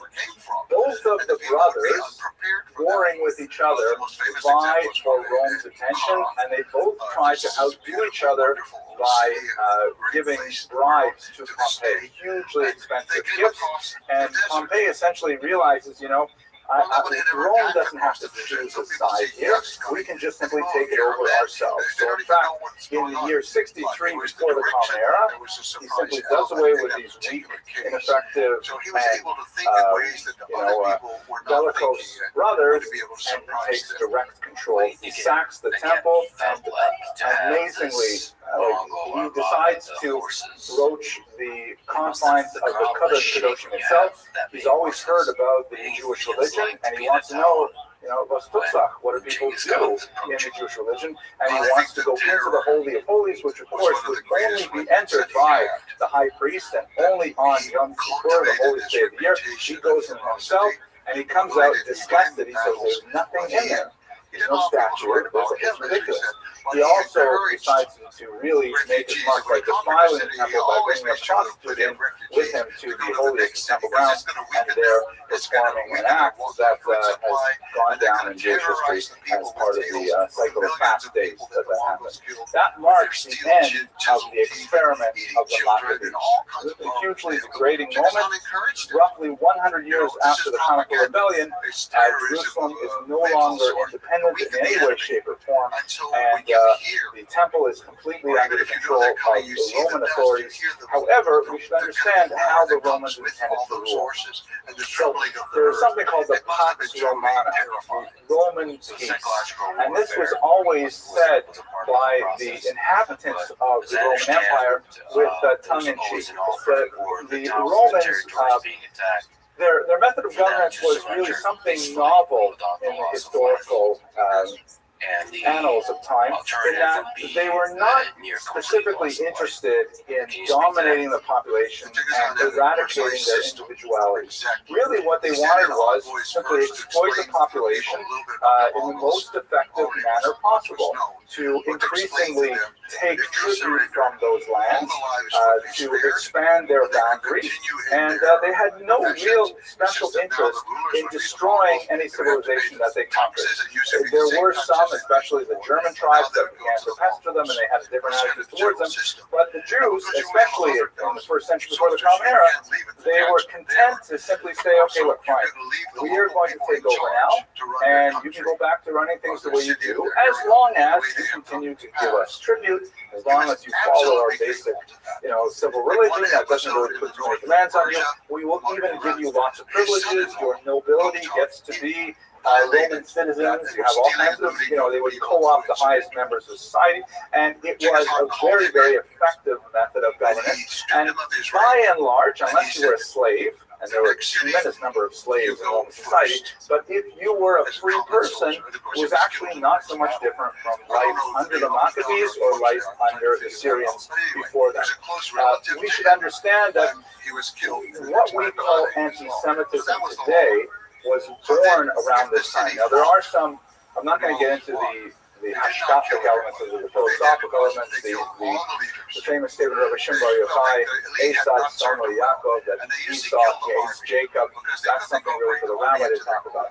But if you look at the history of anti-Semitism as an ideology, and this is something that God willing we will explore in greater detail when we get to the medieval period, anti-Semitism is a unique antipathy because it is something, it's a virus that is able to adapt to widely divergent host cultures. But when you look at the history of anti-Semitism, it goes through 4 easily definable periods. The first period is what we call xenophobia, or the fear of the strange, the fear of the different. If you look at the numerous anti-Jewish statements that are in the Greco-Roman corpus of literature, they're primarily directed at how the authors are unable to understand Jewish difference. For example, Jews, of course, take off one day a week for Shabbat, which was, a tremendous ratio of days off to days working for most of the ancient world. And so Jews were accused of being lazy. These Jews, you can't get them to work more than 6 days in a row. Then they've got to have a break. That was considered, that's basically because they didn't understand our culture. Similarly, we were accused of being misanthropic, that is, hating other people, being clannish, because the only way we would recognize other people as Jewish is if they underwent circumcision, for males obviously, and they, conformed to our standards of behavior. That was considered like, what do you mean, we worship all gods here. Why can't you just worship ours as well? Well, and Romans thought that it was like a gesture of kindness and hospitality to simply take the gods of whatever place they conquered and put it in their own temple. And so it was just like, very pluralistic, so to speak. Jews were misanthropic. Jews were clannish and hated other people because we would not extend similarly pluralistic values to other societies. So it's hard to say that the Romans, especially before the Roman-Jewish War of the end of the 1st century, had any special antipathy towards Jews. It was basically a cultural conflict, cultural struggle between Jews and Greeks on the one, Romans and Greeks on the one hand, Jews on the other. This will change dramatically with the birth of Christianity, as I hope to show you shortly. And I mentioned already the nature of Rome, did this backwards. So what exactly happened to the political life of Jews in Israel? So the Romans, according to their notion of Pax Romana, they basically said, fine, we are in charge right now, but you can keep on doing same old. We will allow you to have your own kings. The only thing is, the kingship is no longer hereditary. Every king must be confirmed by the Roman emperor or the Senate. And we will check the amount of the tribute that you have to pay and so on. So they had kings, and Jewish kings did continue well into the 1st century until the death of Herod, really, shortly thereafter. So these kings were just puppets of Roman authority and completely subservient to it, sometimes called client kings. Okay. One of the most infamous of them, and perhaps the most powerful of these client kings, was the incredible Herod. And I would like to spend a lot of time on him, but I realize that if I even start, we'll go down a road that we will not easily emerge from. Let me just say 2 very quick things about him. On the negative side, he was a bloodthirsty, savage, overly sensual, murderous. I can only think of all kinds of these nasty, awful words to him. He killed off several of his wives. He married 10 of them, by the way. He killed off several of his children. He even murdered his mother-in-law. Maybe I should put that in different order, I think. But he was just paranoid of all kinds of plots behind his back. Actually, his mother-in-law was in fact plotting behind his back. But he was a completely brutal individual, very effective leader, though. He developed very close relations with Roman authority, and he wielded his power with tremendous efficiency in the land of Israel. And so he was definitely not favored by the Jewish society as a whole because of his rapacious nature. Just to give you one sense of it, and it's probably the most dramatic, I think, he himself was the Idumean, right? His father was Antipater, who we mentioned earlier, so he came from Idumean stock, and fairly recent Idumean stock, so he always had kind of like, there was a question mark or an asterisk about his appropriate to be the king of Israel. The reason he came to power is because his father essentially engaged in plotting, and then when his father was assassinated, he was able to take control. So one of the things that he did to try to cement his authority is he married one of the last of the Hashmonaim queens, a woman named Mariana. He married actually two women named Mariana, but this one was the last of the Maccabees herself. And he loved her deeply, but was extremely suspicious of her. At one point, for example, when he had to go off on a dangerous mission, he left orders behind that if he falls in battle, he wants no one else to marry her, so she should be killed if news comes back that he has been killed. Of course, the guard, feeling generous, decides to tell Mariamna, so when Herod does survive, he gets back, he kills the guard. Then he later will kill Mariamna himself. But as the Talmud tells us, and Josephus as well, he was so consumed with grief and rage that he had killed his beloved Mariamna that he actually had her body preserved in honey so he could still spend time physically with her after he had killed her. This is the kind of person we're talking about. But on the other hand, he was a great builder of his works. And he dotted the Jewish countryside with amazing physical structures. He built the city of Caesarea on the coast, a new port city with phenomenal, amphitheaters and great ports and all kinds of things like that. He built he's a builder of tremendous imagination. He built up his palace at Masada, an amazing sense of space and of placement and architecture, and of course his most famous achievement, which we revere today, is he renovated the temple. The walls that are formed the Western Wall today, especially the higher bricks, are all installed by Herod. Not necessarily a nice guy that we want to remember in a positive light, but nevertheless, he is associated with rebuilding the temple. This is one of the most important of the client kings. He ruled for a long time and had a major impact on the land. And he forms a very important role in Christian history of the period as well. But let's go to the Jewish society. I've kind of spent a lot of time in sort of the royal political history, talking about the heads of society. What about society as a whole? So this is an amazing picture, by the way, by Karl Schleicher, and the title of it is Eine Streitfrage aus dem Talmud, an argument question from the Talmud. I remember my grandmother last time used to have a copy of this on her wall, so when I saw it online, I saw it. But anyways, you have this phenomenon of two Jewish opinions that basically reverberates throughout history. And there are several major groups who are active at this time. The fissures between these groups can be traced back to the earliest Maccabean period, where we already see them beginning to form distinct camps. So let's just go through them very quickly. The first are the so-called Pharisees. The term Pharisee is very well known in the English language, primarily because it is used in the Christian Gospels, where it is a term of opprobrium, where if you don't like someone, you call them a Pharisee, and the term Pharisee is basically synonymous with hypocrite. But the Pharisee is just a translation of the Hebrew term Perushim, which refers to those who separate.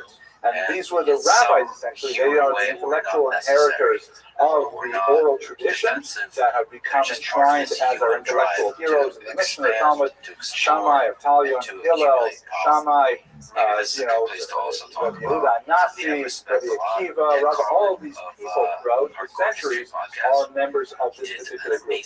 And why they were called separators is because they felt that they could not control So the you know, vector of is there the one of the Sadducean movement that was overly Hellenizing, since they could not control the temple and make sure that it observed halakha, that it was much more Greek than they liked, so they simply separated from society. They formed these charismatic disciple circles where people were attracted to them because of their humanistic teachings and their inspirational ways, their great humility, and they formed really an intellectual tradition that is the basis of Judaism to this day. Those are the good guys in the Jewish story, but they are the hypocrites in the Christian story for reasons we shall see shortly. On the other hand, you have the Sadducees. The term Sadducee comes from the term, the name Sadok, who's one of the early Kohanim, and since they were associated with the temple ritual in particular, they called themselves the Sadukites, or in English, the Sadducees. Now, not all of them were Kohanim by any means, but they were so called because they retained control of the temple ritual. Even after the Maccabees were able to cleanse it of Hellenistic influences, the Hellenists essentially pushed right back in, and maybe they were a little bit more careful about what they brought into the Beis HaMikdash. We didn't have idols in the Beis HaMikdash more, but we did have unsanctioned renovations, for example, which actually caused riots in the streets of Jerusalem. The Sadducees were much more worldly than the Pharisees. They were less associated with the common classes. They were much more urban rather than rural, much more educated, and they had a Hellenotropism. They tended to focus their minds towards Greek culture for all the reasons that we've discussed previously. Then you have, really from the period of Pompey onwards, but accelerating throughout the first century, a group of people called the Canonian or the Zealots. And these are people who long for the political independence that they hope to achieve under Yehuda Maccabi. And the more that the Romans exercised their power over Jews in Israel, the more they demanded tribute, the more the Zealots gained strength. We will discuss that going next week. A lot of the early Zealot movements that really begin in the Galilee, northern part of Israel, and build up to the eventual Roman-Jewish war. But these are people who are usually more closely associated with the Pharisees in terms of their connection to the larger people, but they advocated a violent resistance to the Romans. The Pharisees basically gave up. They said, it's really not for us to try to challenge the will of God by putting these people in authority over us. The Sadducees were like slavishly imitating and wanted to join the Romans essentially, and the Zealots wanted to fight against them. The final group that is significant in this period are what Josephus calls the Essenes, and they're perhaps the most mysterious of the groups. The Essenes are people who separate radically from society, who they may have formed the core of the Qumran community that produced the Dead Sea Scrolls. They practice all kinds of bizarre family practices and so on, and they also felt like they were living just on a moment of something like a rapture, that they felt like obviously God is going to send the Messiah any day now, check your watch. It can happen any moment. A lot of the writings left behind in the Dead Sea Scrolls are apocalyptic in nature, very like the world is going to be destroyed in just a few moments, and then these things going to happen, and read like the book of Revelations and things like that. So these are the four major groups, kind of intellectual orientation of the Jews that are all in one big steaming mess in Israel at the turn of the year zero. Okay. Let us now go to the emergence of Christianity and try to understand where exactly this fits into the entire picture. So here's a painting from Marc Chagall. It's ironic, he began in 1938 calling it White Crucifixion. He actually painted quite a few depictions of Jesus on the cross in the immediate pre-World War II era. But it underscores the point that we have to bear in mind that the early Christian movement was all Jewish. Jesus, of course, was Jewish. The apostles are Jewish.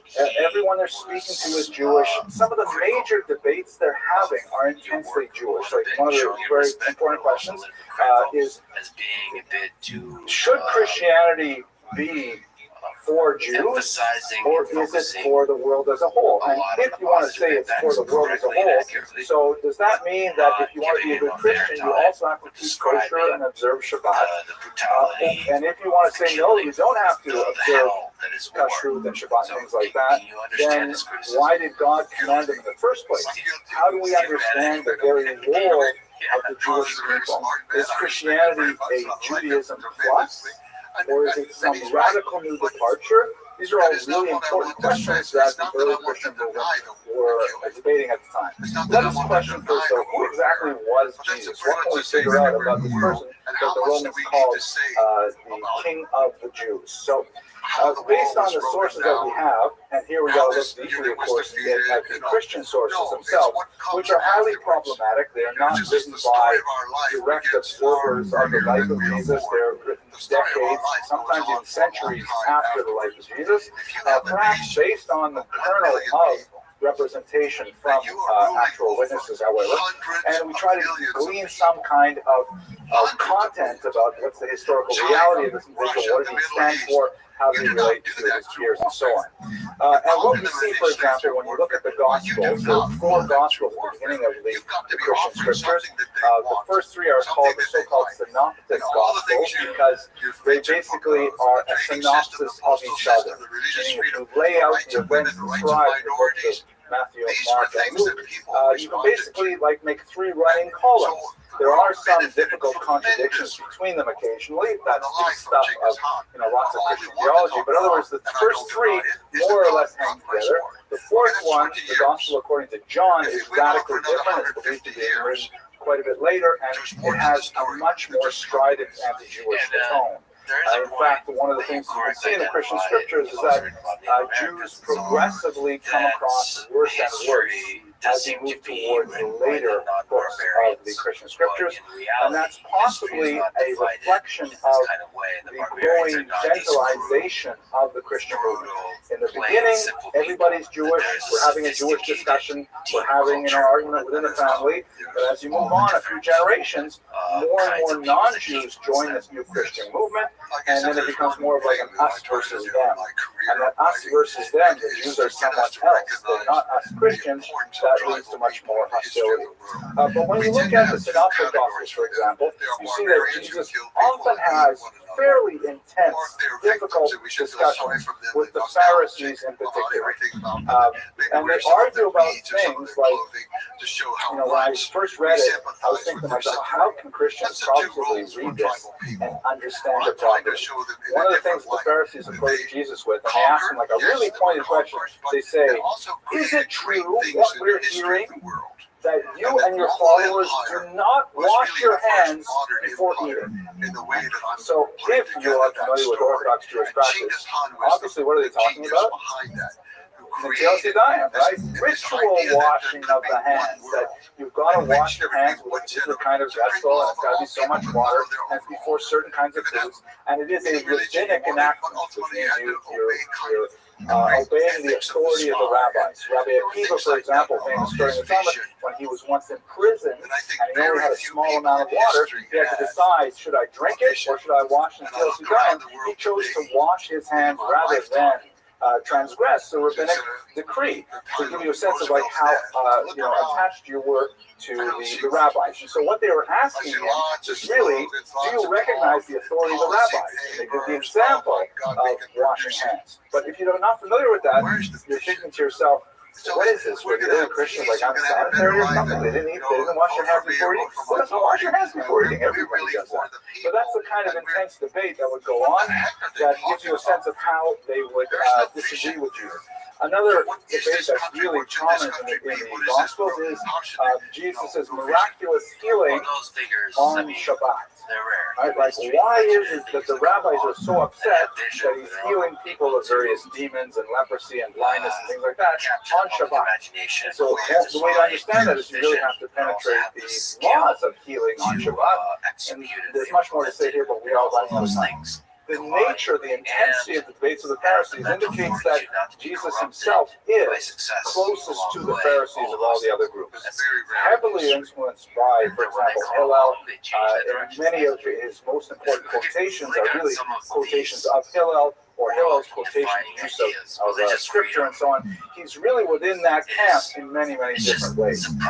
And there's a fascinating passage that gives us some insight into how the rabbis view this. The Gemara in Sota, Mem Zion 47, which is actually omitted from most of the printings of the Talmud because it talks about Jesus, and the Jewish printers were concerned that the censors would remove it, and so therefore it was self-censored. It was later returned to the Talmud on the basis of Yemenite manuscripts and so on, but even the Vilna Shas, if you bought anything published before, let's say, I don't know, 2000, you probably don't have this particular passage.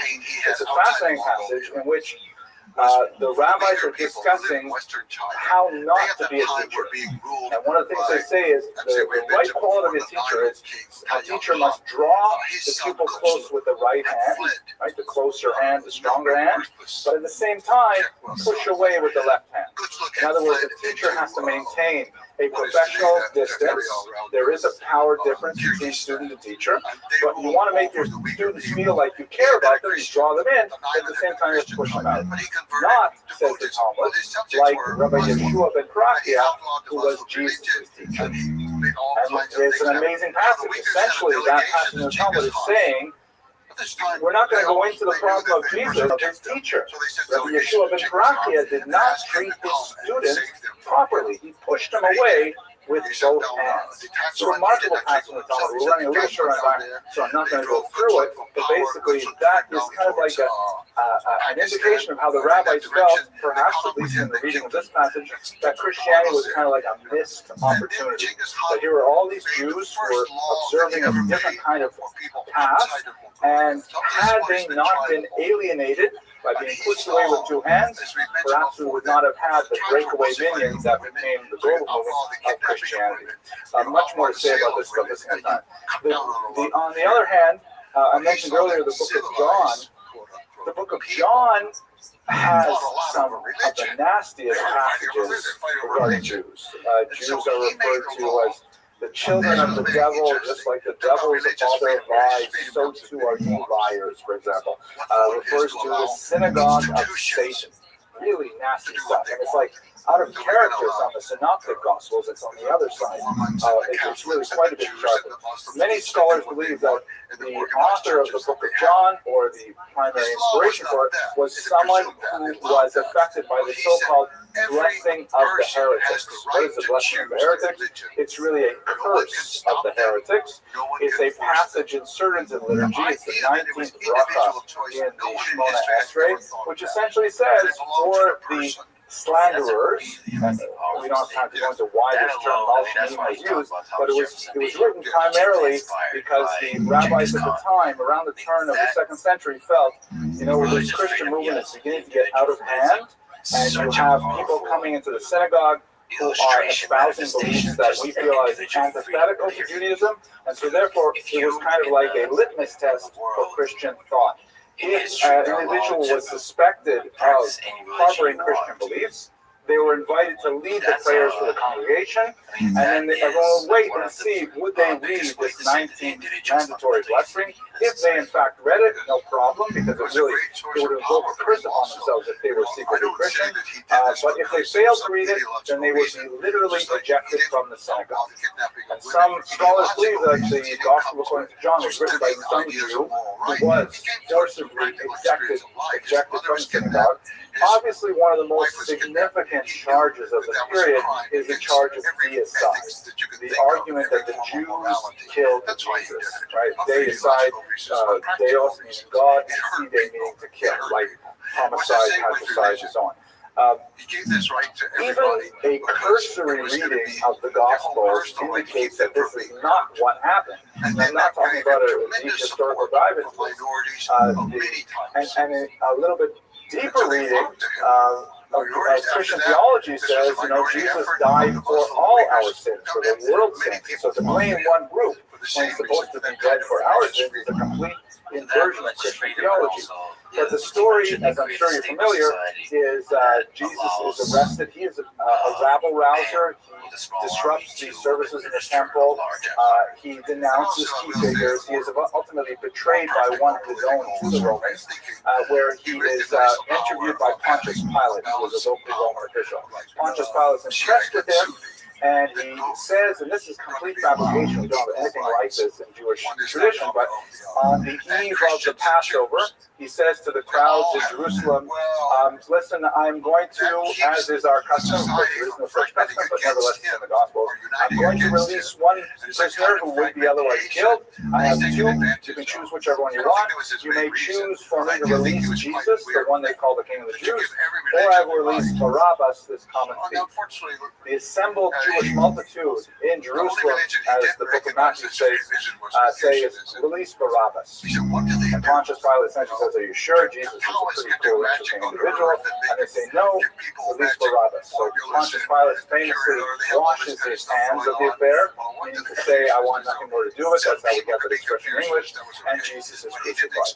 So the Romans clearly are behind it, even on a superficial reading of the text, but nevertheless that passage has resonated through history. In particular, one verse, Matthew 27:25, when Pontius Pilate says to the crowded masses, do you really want me to crucify Jesus?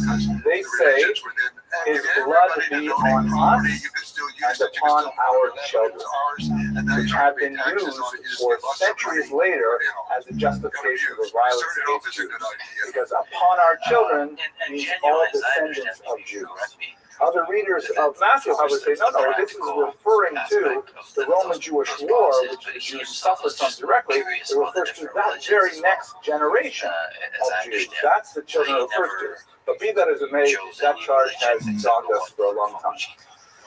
More significantly even than that is the theology proposed by Paul, definitely one of the most talented purveyors of Jesus' teachings, who essentially takes this Jewish movement and turns it into a global movement by really attracting lots of non-Jews to it.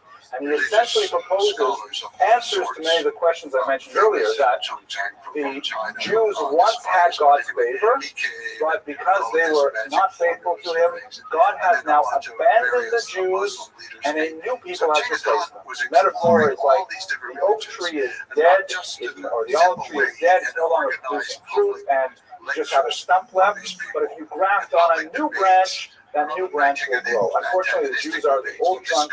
The Christians, which refers essentially now to non-Jews who joined this movement, they're the continuation of it. Just to give you one illustration of it, from the medieval period, in order to explain this to illiterate peasants, it was necessary to have some AV resources. So since PowerPoint would not be invented for a few more centuries, they have things like monumental architecture. This is on the outside of the Notre Dame Cathedral, or used to be on the outside of the Notre Dame Cathedral. So Ecclesia has a crown, an upright staff, has the chalice called the Holy Grail, and it represents power and authority and beauty and grace and so on. On the other hand, synagoga, the figure representing the synagogue, you can see that she's got a broken staff, meaning her physical and temporal power has ended. She's holding the Ten Commandments here, but they're falling from her grasp. They're literally falling to the ground. She's not upholding the commandments. She is blindfolded by a serpent, meaning she cannot see the truth of Christianity, and her attitude is one of decline. She's really falling away from the rock. This dyad of Ecclesia and Synagoga was repeated literally hundreds of times in Christian art. Here's another example from Verb in Germany, the 14th century. This one is just incredibly bizarre. It's obviously a stained glass window. Here's the Ecclesia. You can see the crown and so on, the upright staff, the chalice there. She's riding on a tetramorph, which is like a mythical beast of representing the four beasts in the book of Ezekiel.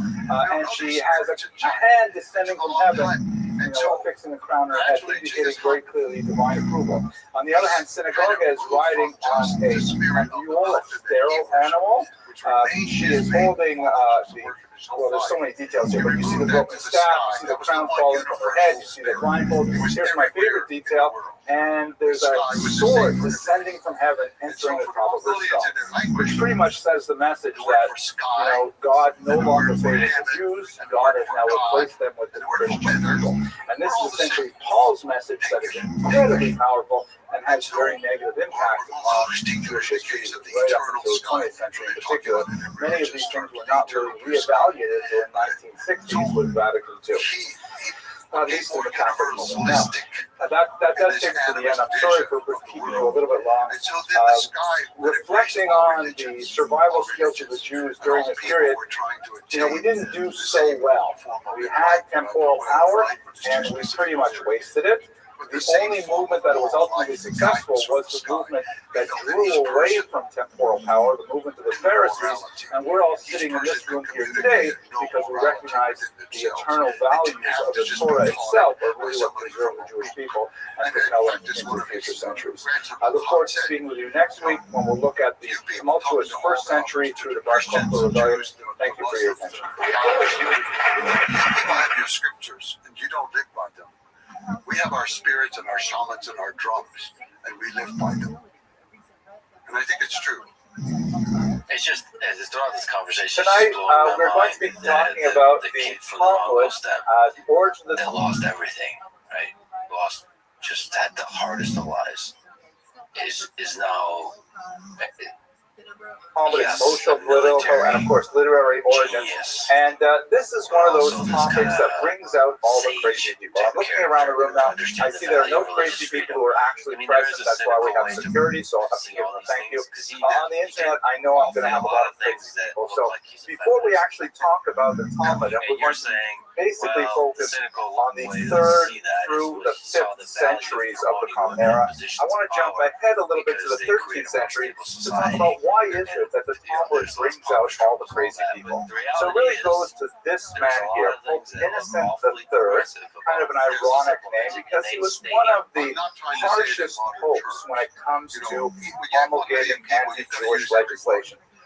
This bas-relief on the left here is actually a sculpture by Joseph Kislevsky from the year 1950, and it is part of a series that's on display in the Capitol House, U.S. House of Representatives, 23 great lawgivers. So Pope Innocent III, a great 13th century churchman, is actually one of the 23 great legislators of the entire world. What's his connection specifically to Talmud? So there was an apostate named Nicholas Doner who started a trend. It actually goes back a little bit before him, but he innovated the addition of the Talmud to the story. This is a Jew who hoped to make a career for himself by converting to Christianity and then essentially telling tales out of shul to the church, which was something of great interest to Innocent III. In particular, he was fascinated with the question is, how is it that 12 centuries after the foundation of Christianity, the Jews still maintain their ancestral faith? How is it possible that they have not converted to Christianity? After all that they have done to convince the Jews of the error of their ways, they still maintain steadfast in their faith. So Nicholas Donen approached the Pope and essentially said, the reason is because you're missing a huge document that regulates Jewish life, perhaps more than any other, perhaps even more than the Torah itself, and that is the Talmud. It's a massive compendium. It takes up about this much shelf on my bookshelf in a regular size edition. It's written in Aramaic, which is the language which is basically closed to the church. The church spent a lot of time in Greek and in Latin, and to a certain degree in Hebrew, but not so much time in Aramaic. And it's highly arcane. It takes years of training to be able to crack the code of how the Talmud is written. It's a very compact, difficult to craft style. And he says the thing is, the Jews have been studying this Talmud, and they study it from a young age. And as a result, by the time they get to the age where they may be open to the teaching of Christianity, it's too late already. They have been poisoned by the Talmud. And therefore, Pope Innocent III, what you have to do is get involved in Talmud study and Talmud regulation. And in fact, this is what happened. Innocent III got very interested in the Talmud, and when he found out as much as he could about it, his sources of information, of course, are Jews like Nicholas Dolan himself, who claimed to have some understanding of the Talmud, often very patchy and faulty and clearly tendentious in his rendering of Talmudic text. But Innocent the Third said, that's it. We definitely have to deal with this. Talmud is really at the root of our problem of Jews not converting. And in the Fourth Lateran Council of 1215, which was a major gathering of churchmen, he passed a lot of church legislation. He introduced to the world the infamous Jewish badge. Here you can see a medieval version. It was not always the version that we're used to from, unfortunately, the 20th century. It sometimes was the two tablets of the law, the rounded tops, which is more of a Christian style, or you would often see, especially in France, the ruelle, little round circle here, which helpfully identifies the people burning at the stake as being Jewish. And of course, it eventually mutates to the 20th century version of the Yehuda badge used by the Nazis. This all goes back to Innocent III, and it goes back to Nicholas Dolan, which takes us back to the Talmud. The Talmud has this kind of attachment in the minds of many anti-Semites as the reason why the Jews are so obstreperous, why the Jews have some kind of, as they argue, some kind of secret cabal dominate the world. And, this is really why it tends to bring out the crazy people. And speaking of crazy people, I want to introduce you to one more classic crazy Talmudist, but a fascinating one. Some of you were here on a lecture when we spoke about it much greater length, but I'll speak about it briefly right now. In the late 17th century, there was a man named Johannes Eisenmenger. Unlike Dolan, who was a Jew who converted to Christianity, Eisenmenger was a Christian who was attracted to Judaism. He spent 19 years studying Judaism. He converted.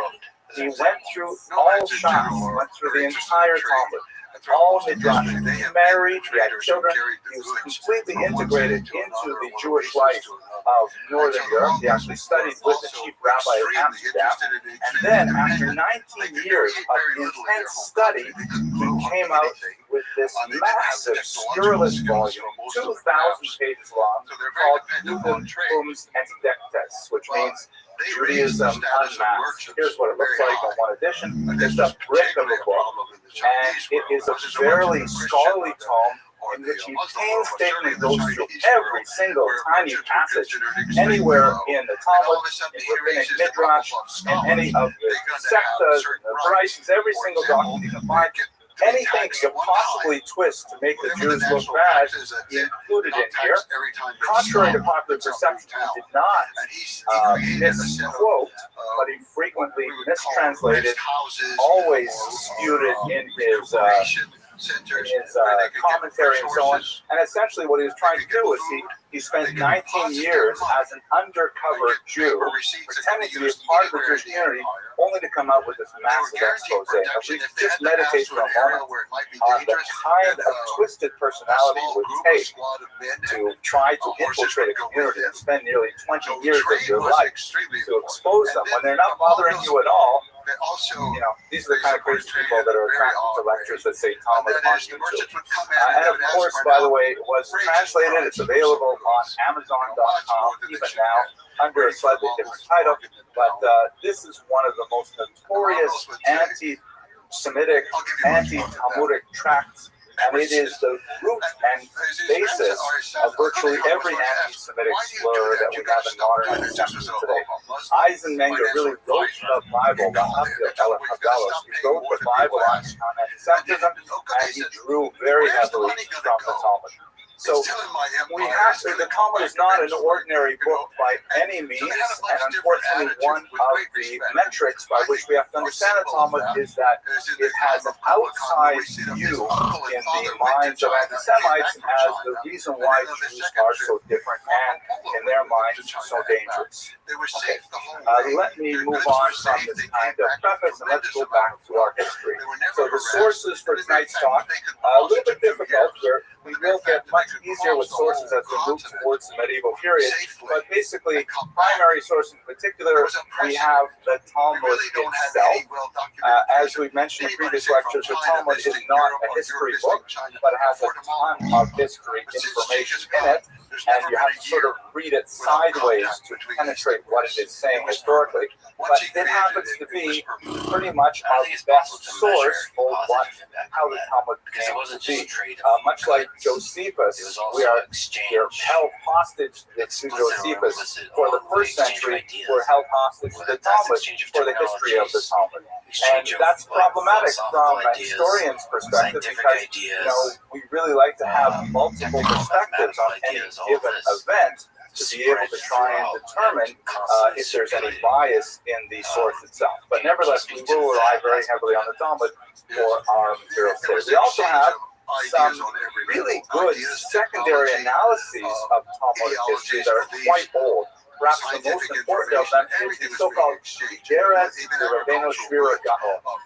This was written a few hundred years after the Talmud by a noted Talmudist, Shvira Gaon, and it is the first real sort of a historical look at how the Talmud came to be. Not written with the standards of modern historiography, but nevertheless pretty solid and giving us a lot of information that helps bring things into focus on the Talmud. We will also have a similar kind of document written by Maimonides. Does this look familiar to you? Right. This is also in the House of Representatives.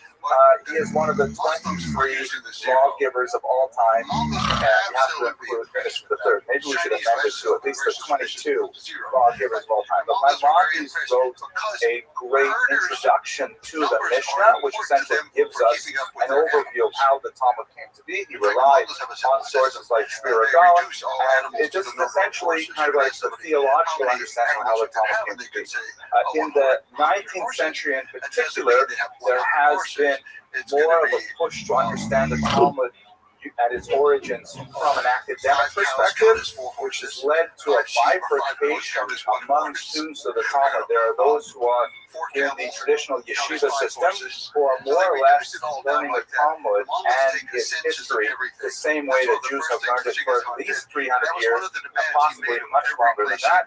But in the universities, there is an approach to studying the Talmud and its history, which borrows from all kinds of modern theories, feminist theory, Marxist theory, you name it.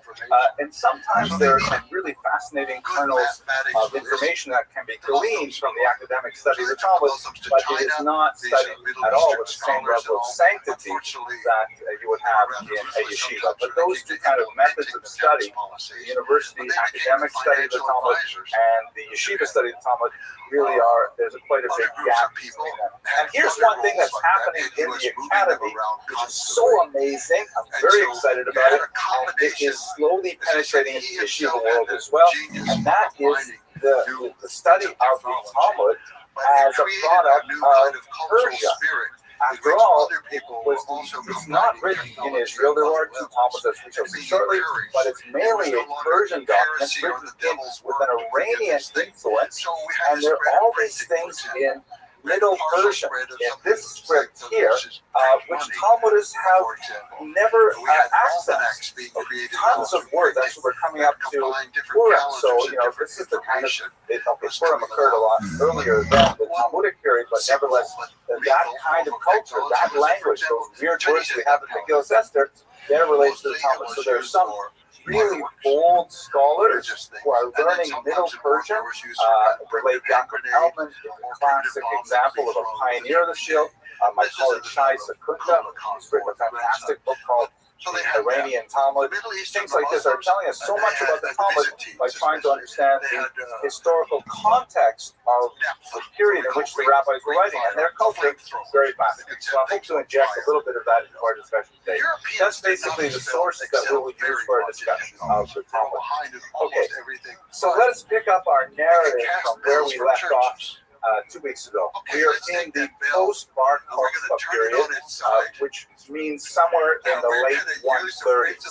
We, as I mentioned last time we were together, we don't have a lot of really good data on what happened in the Bar Kokhba rebellion. We don't know exactly why it started, we have some amazing new materials that were discovered in the last few decades, archival or actual primary documents like Bar Kokhba's letters to his generals, things like that give us a lot of confirmation about the kind of personality he was. But we have a lot of blank spots about the actual rebellion itself. We do know, however, that he was widely regarded by the rabbis as a potential Messiah. He called himself Nasi Israel, the Prince of Israel, very large title. And in fact, Rabbi Akiva himself felt that Bar Kokhba could have been the Mashiach, the Messiah. We'll come to that in a second. From Dio Cassius, the Roman historian we discussed last time we spoke, he mentions 580,000 rebels killed by the Romans. That number, it's hard to really grasp that that number is real because it would indicate a really huge population overall. But there's no question it gives a sense of the wide devastation that the Romans inflicted. We know the number of legions that actually brought to Israel to control this rebellion. It was not at all insignificant, and it was a pitched battle for about 3 years, so this is not at all impossible.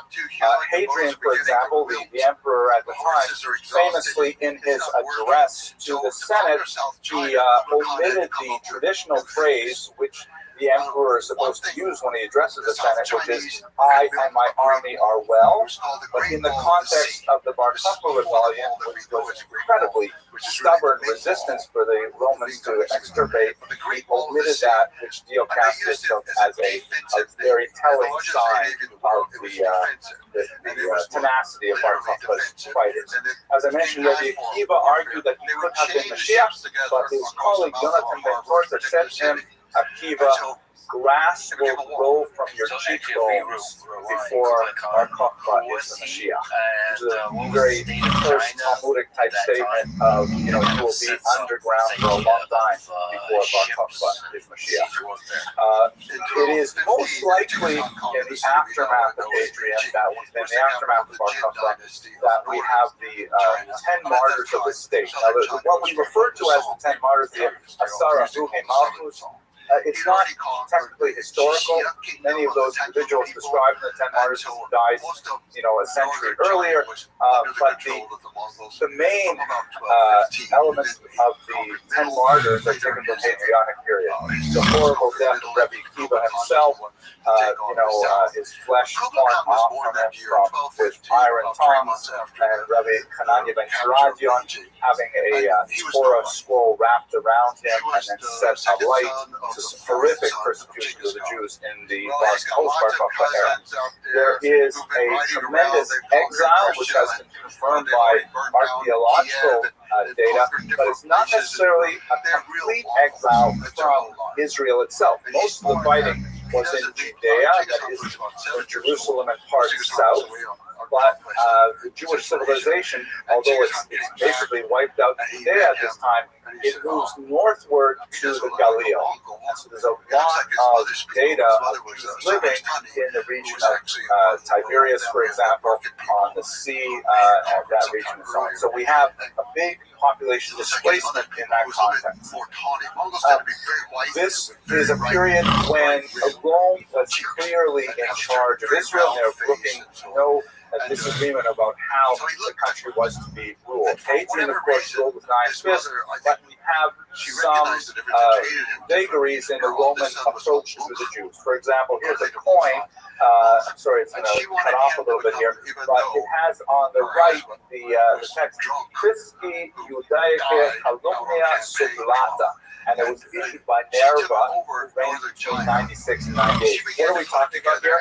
You'll recall that in the context of the destruction of the temple, one of the things that Vespasian instituted was he took the Machatzis shekel, the annual tax that Jews gave for the upkeep of the temple, and he redirected it to the temple dedicated to Jupiter in Rome itself, which was a hated tax that the Jews, they were very happy to pay the shekel going to their own as much as anyone was happy to pay a tax. This is the tax which is mandated by the Torah itself, and it's going to their own temple, but they have to pay the tax, and it's going to some other religion altogether. It was much hated. And the tax had been expanded, a huge source of money, by Domitian. Here's a picture of him. He had expanded the tax to be far beyond what the Torah obligation was. He expanded to include women who were normally not taxed, converts to Judaism, and also converts of the Judaism, as we shall see, minors, children, and even Jewish slaves. In other words, it was a big tax overreach. Normally, it would just be men, I believe, from the ages of 20 to 60, if I'm not mistaken, that would have to pay the tax. Heads of households, but he tried to squeeze the Jewish people for as much as possible, and that's why Nerva, by cutting the tax back to its original state, felt that was a good enough thing to get the coin that said the tax has been, the hated tax has been removed. Some emperors were actually very friendly to Jews, such as Caracalla. This is Marcus Aurelius Severus Antoninus Augustus, and although there is some debate as to which exact emperor is referenced in the Talmud, this is probably the one that is very close with Rabbi Yehuda Hanasi. The Talmud has all kinds of stories about how Rabbi Yehuda Hanasi was extremely friendly with an emperor named Antoninus. And Antoninus was a given name that was actually attached to many of the Roman emperors. There's some dispute. Many would like to say it was Marcus Aurelius. It's kind of like the philosopher king of the emperors, which would be kind of nice, but the thing is, he was not so terribly friendly or well disposed to Jews. Caracalla is most likely the emperor that most scholars identify as the Antoninus. But you do have some of these emperors who are actually positively inclined towards the Jews. Diocletian is kind of an interesting one because this is the time when Christianity begins to emerge as a much more significant social force, and the emperors are trying to deal with this burgeoning new type of faith, which has a lot of the theological pluses of Judaism, such as life after death, personal God, that's the concept of reward and punishment, justice, divine justice. These are things which are basically absent from Roman paganism. So Christianity was promoting all of these great ideas without the high opportunity cost of becoming Jewish, specifically circumcision, observing the Sabbath, keeping kosher. So Christianity was actually growing significantly over this time. This becomes especially important under Constantine, who is the first Roman emperor to adopt Christianity and to formally accept it as a state religion. This occurs in the early 4th century and marks a turning point for the Roman Empire, and as you would assume, a turning point for Jewish history as well. So at this time, people like St. John Chrysostom, the so-called golden tongues, that's what Chrysostom means, golden mouth, Augustine of Hippo and others, who shaped Christian theology vis-a-vis the Jews. This is a period when Christianity is struggling to identify itself and distinguish itself vis-a-vis its mother religion, and quite often it has a very negative approach in order to establish its own independence. So the kind of things that are happening at this time is that the church is attracting a lot more non-ethnically Jewish members. It's no longer, a small kind of like subset, a breakaway minion of Judaism. Now it is primarily non-Jewish. They're Romans and Greeks and others who are converting to Christianity. And they're putting in place a lot of legislation to try and draw lines in the sand. The Synagogue of Elvira, 305, that was promulgated in Spain, laid down all kinds of rules about socializing with Jews, prohibiting of certain types of employment and certain types of social gatherings, things like that. The Edict of Milan in 313 privileges Christianity as a state religion, and that has negative repercussions for the Jews in particular, and this edict in particular may have a relationship to the reason why the Jews moved towards Babylon. And then finally, the Council of Nicaea in 325 very important council because lots of really key decisions were made for Christianity, such as no more Shabbos on Saturday. Christians now worship Shabbos or observe Shabbos on Sunday. Now you can imagine just the fact that you have to say that. That means that until 325, there was an element of confusion. They know that the Sabbath is somehow important, but they don't know how to observe. What do you do? How do you honor the Sabbath? What is it? So I guess have a look at the Jews, right? The Jews have a model for observing the Sabbath, and so you had a lot of backsliding of would-be Christian converts who were looking to what's put up in their Goldstein's backyard on Shabbos, and they were adopting things. John Chrysostom was very unhappy about that. So the Council of Nicaea did things like say, okay, for sure, no more Saturday Sabbath. Of course, there are Christian sects that do observe Saturdays the Sabbath, Seventh-day Adventists, for example, but that's quite a bit later. Another key thing is unhooking Easter from Passover. Right? You can't have, because it's just too close a connection, and it draws the Christian mind away from Christian ideas towards Jewish practices. The Council of Nicaea, very important line in the sand that said, look, we're Christians, they're Jews, we do things differently, and so on. Key developments. Okay, now let's move to the Babylonian diaspora. Jews started moving to Long Island. The elephants are running wild. I just couldn't help that. Okay, now they started moving out here to Babylon. I've given you just one place marked where the city of Babylon was. There's a region called Babylonia that is the Mesopotamian region, basically between the Tigris and the Euphrates River, a place of ancient civilization, goes all the way back to Sumerians, hundreds of years before the period we're talking about. And Jews, of course, as we discussed in previous lectures, have been living there since at least the 6th century before the Common Era. We're now, let's say, in the year 200.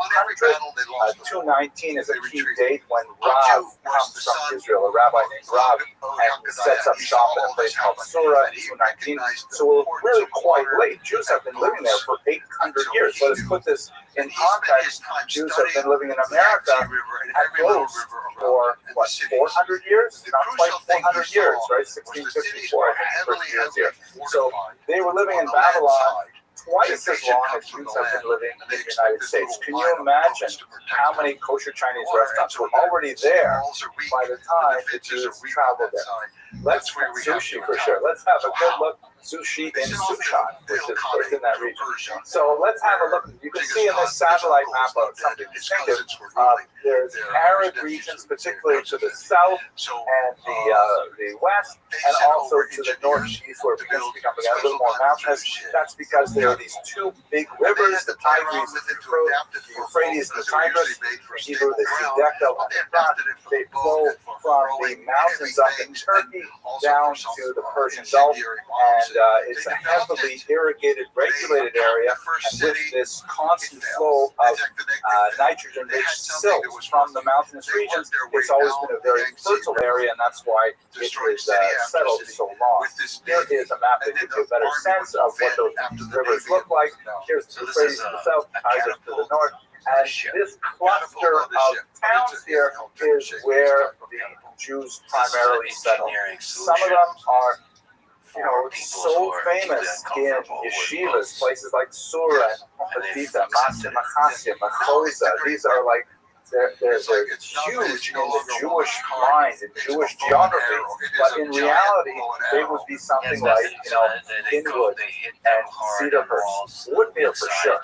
You have a really large place, but they're not large settlements. Nevertheless, they have huge outsized impact on the Jewish mind. Much like shtetls in Eastern Europe, where they made Radin, it's a tiny little shtetl with like one street, and yet Radin becomes such a huge thing there in the Jewish mind. But this is where the Jews were primarily settling, especially after the Edict of Milan in the year 313. Jews are moving in here. Now let's talk about the Talmud itself. What exactly is the Talmud? Well, basically, it is a commentary on the Mishnah, which we discussed a couple of weeks ago. Mishnah is essentially a document of what's called oral Torah. According to traditional Jewish theology, God gave Moses the written Torah. the first 5 books of Moses, and God gave him also an oral commentary that was handed down teacher to student for many centuries until it was finally codified by Rabbi Yehuda Nasi sometime around the year 200, primarily as a response to the devastation of the Bar Kokhba revolt. As we discussed, because Jewish civilization was falling apart in Israel, incredible persecution, the destruction of Jewish centers in Judea, the move to the Galil, and the move much further to places like Babylon, Yehuda Nasi said, you know what, you must record this in a document form, and that becomes the Mishnah. It was not widely circulated, most likely, as an actual document like we have books today, but nevertheless, it did acquire a canonized status. It was heavily memorized, ritually memorized, actually, and repeated in study sessions, and it became a core document. But the Mishnah itself, as a text, is a very difficult document to study. It is not a long code like we would expect a long code to be structured. It barely, for example, offers definitive statements of what is prohibited and what is permitted. It offers the record of various rabbis' opinions, and then often leaves it up in the air as to which opinion is correct. Why are we mentioning an opinion that we don't follow? Why are we mentioning dissenting opinions at all? And sometimes it veers off to statements of philosophy, statements of theology, but it's not a simple law book in any way. And this seems to be quite intentional because it's a book that invites debate and discussion. So in order to study the text itself, you must engage in the text with a study partner, with a Rebbe, someone more experienced in the text, and it is the discussion itself that produces the conclusions. It is intentionally, what's the right word? It's intentionally opaque. It is designed to involve human interaction with the text. This human interaction ultimately becomes the Talmud. The Talmud is the discussion that is occasioned by the Mishnah. It takes place over hundreds of years, as we shall see in the next group of slides, and it is essentially a long discussion involving literally 2,000 rabbis over a wide geographic area, all trying to figure out what the Mishnah means. There were 2 of these documents written. One of them was composed somewhat earlier in the northern part of Israel, most likely in Tiberias and a little bit in Caesarea, and that's called, incorrectly, the Jerusalem Talmud. It is also called the Palestinian Talmud, which, is another term that's somehow misleading, but it was the Talmud of the land of Israel. That was composed basically as a commentary on the Mishnah. This material was taken back and forth to the sages who were living in Babylonia by the people called the Nefute. Nefute means those who go down, right, which is in Aramaic the opposite of Aliyah. We say in Hebrew, of course, that when people immigrate to Israel, they make Aliyah, they ascend, because we view it as a spiritual rise and ascent to Israel. And those who leave, we call them people Yordim, which is a derogatory term. In this context, not necessarily derogatory, but beginning with a sage named Ula, and then later with people like Rabbi, they're constantly shuttling back and forth. They're bringing the discussions that were happening in Israel to the sages in Babylonia, and the Babylonian sages are talking about them, and then sometimes they go back and bring back materials to Israel, and there's a cross-fertilization of what's happening in Israel and the transplantation of many of those ideas into Babylonia. Now, for various reasons, primarily political and social in nature, the communities in Israel begin to decline, and they decline earlier than the Babylonian communities. So the Babylonian communities kind of take over from Israel, and they create a second Talmud called the Babylonian Talmud, ironically, that is kind of like an improved version of the Jerusalem Talmud. There are significant differences. The Babylonian Talmud is somewhat larger, And unfortunately, it ignores a lot of things that are not relevant in Babylonia, such as laws that are connected to the physical land of Israel, the laws of the sabbatical year, the laws of leaving a corner of the field harvested for the poor. These things don't apply in Babylonia, so therefore they simply didn't talk about them.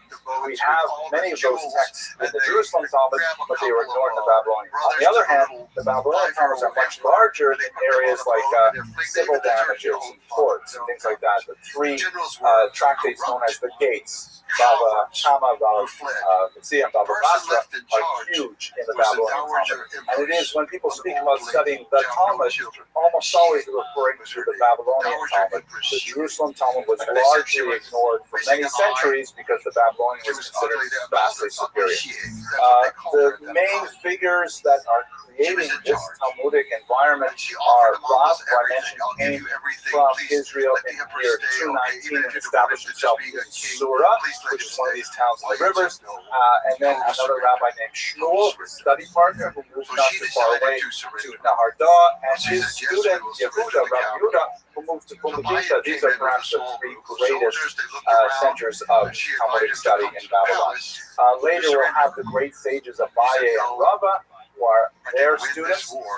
There is, by the way, when you study the Talmud, because it is a rather timeless type of document, conversations will take place between someone who passed away generations prior to a later rabbi, as the later rabbi will try to engage with the thought of someone who lived 100 to 200 years before him. And so it's kind of like a timeless document, but in order to understand the literary archaeology of the document, you have to have a sense of which generation these rabbis appeal to. The Talmud itself is actually called the Discussions of Abaye and Rava because they discuss it more than anyone else in the entire Talmud. So what is it? Let's have a quick look at a typical page. Those of you who have spent more than 15 minutes in yeshiva, I apologize because this will be a repetition, but I think for many of you in the room who may not have engaged the Talmud, this is worthwhile. Here's a color-coded map of the first page of Talmud, just to give you a sense of what it feels like to study it. The red box here, labeled A, is actually the Mishnah.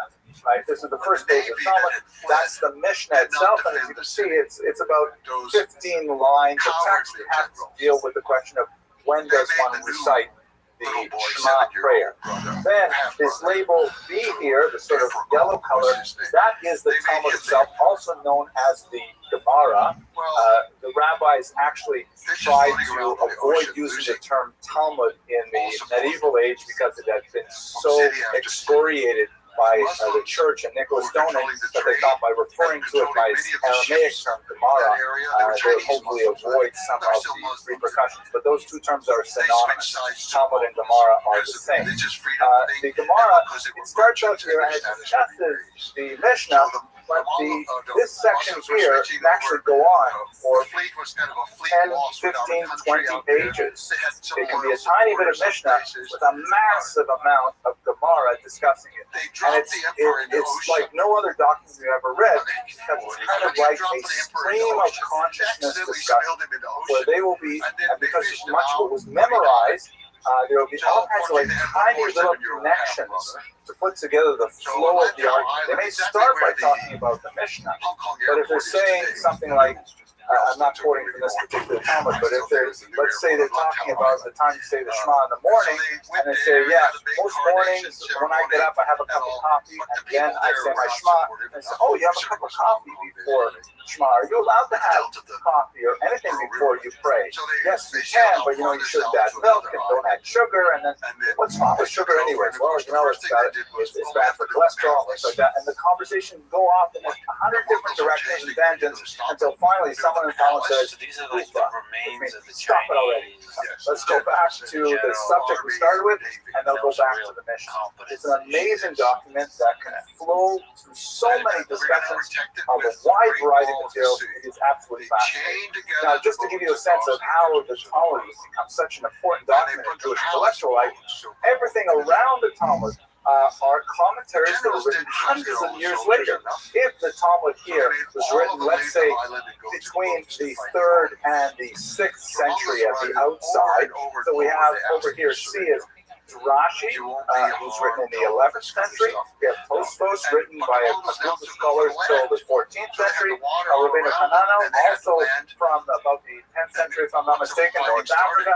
And you'll have commentaries all the way up to the 18th, 19th, and even 21st century on the page. It is literally engaging with the greatest, most penetrating minds of the Jewish people ever since the Talmud was engaged. It's an amazing experience to examine their thought and to engage in it in a dialectic like the Talmud. Absolutely unparalleled intellectual experience.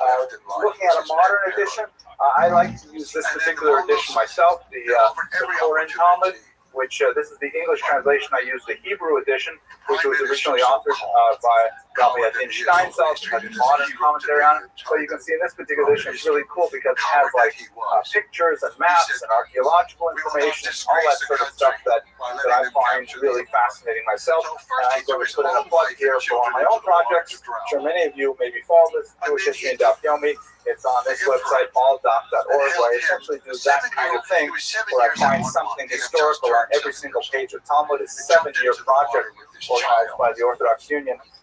2 to 5 minute videos. I have so much fun doing it. Okay. But that's what the Talmud is like. And that was created primarily in Babylonia between the year 200 and about the year 500.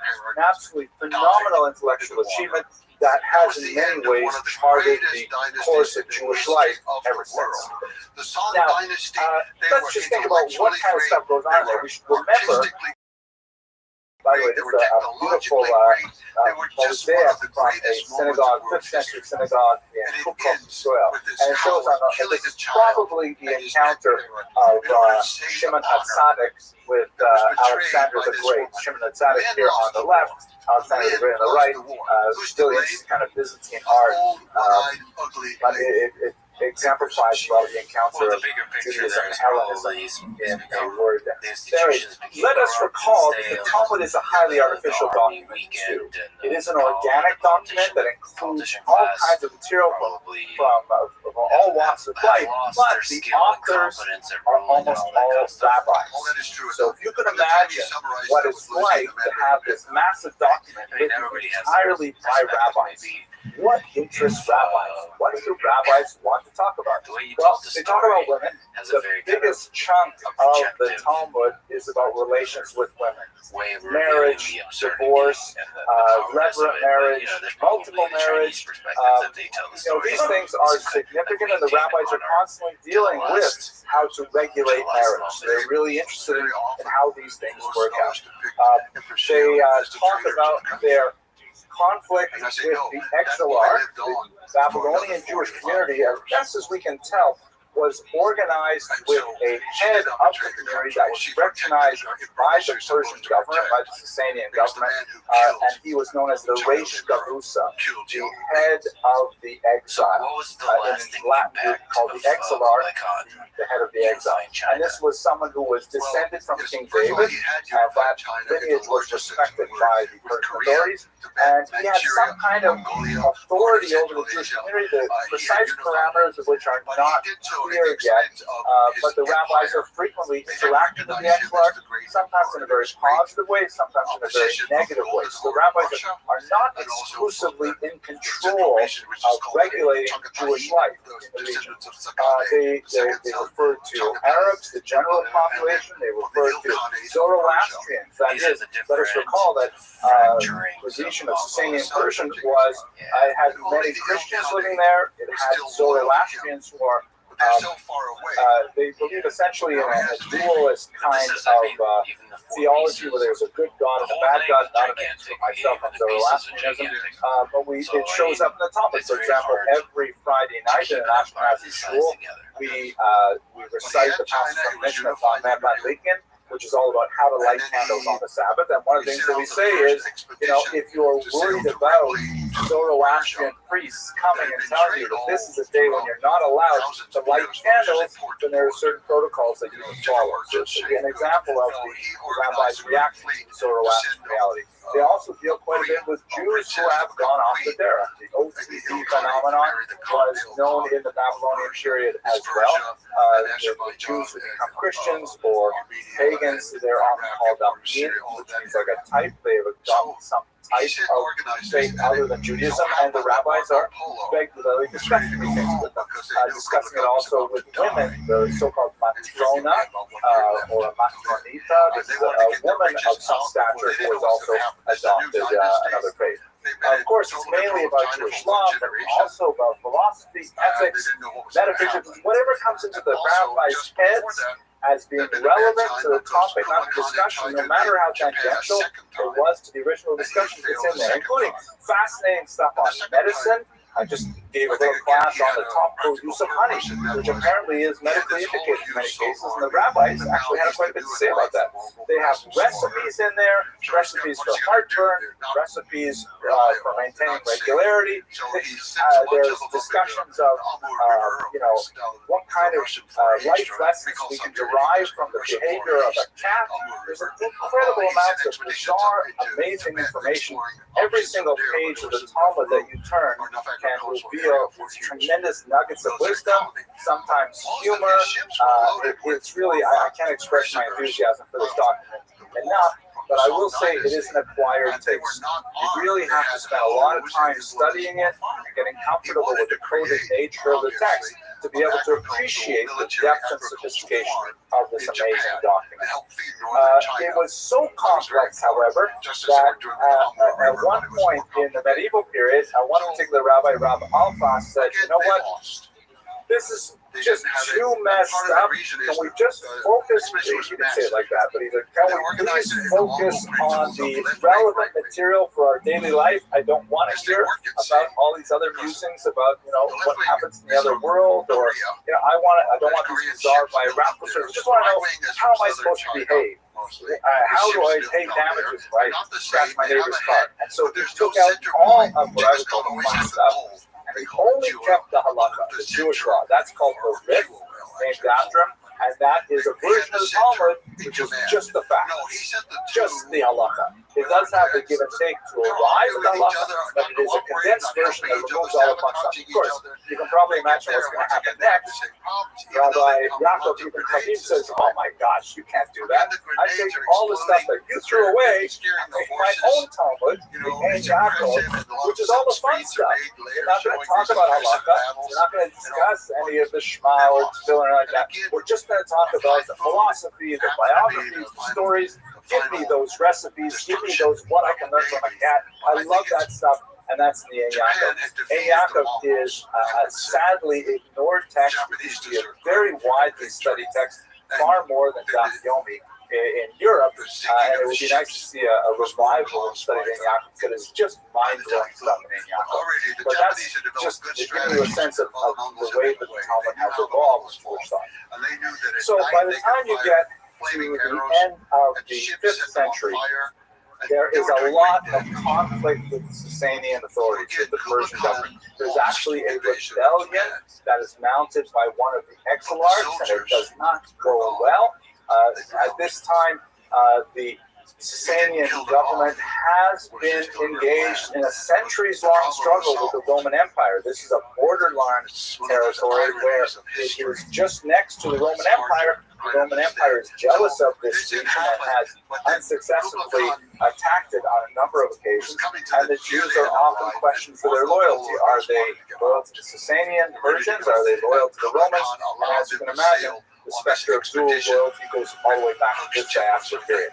But as for reasons which are not completely clear, in the 5th century, the Talmud comes to a close. The discussion is kind of called to a halt, and the text is firmly settled, more or less, to what we have today. There are a few tractates that are added later, but they're bound with the Talmud in printed editions, but they're called Gaonic manuscripts, or or Gaonic tractates, clearly written by rabbis after the Talmud is sort of sealed. And although it is the most difficult document to kind of say, well, this is the final word, because it just provokes greater discussion, nevertheless, the text of what we call the Talmud today is basically sealed at that time.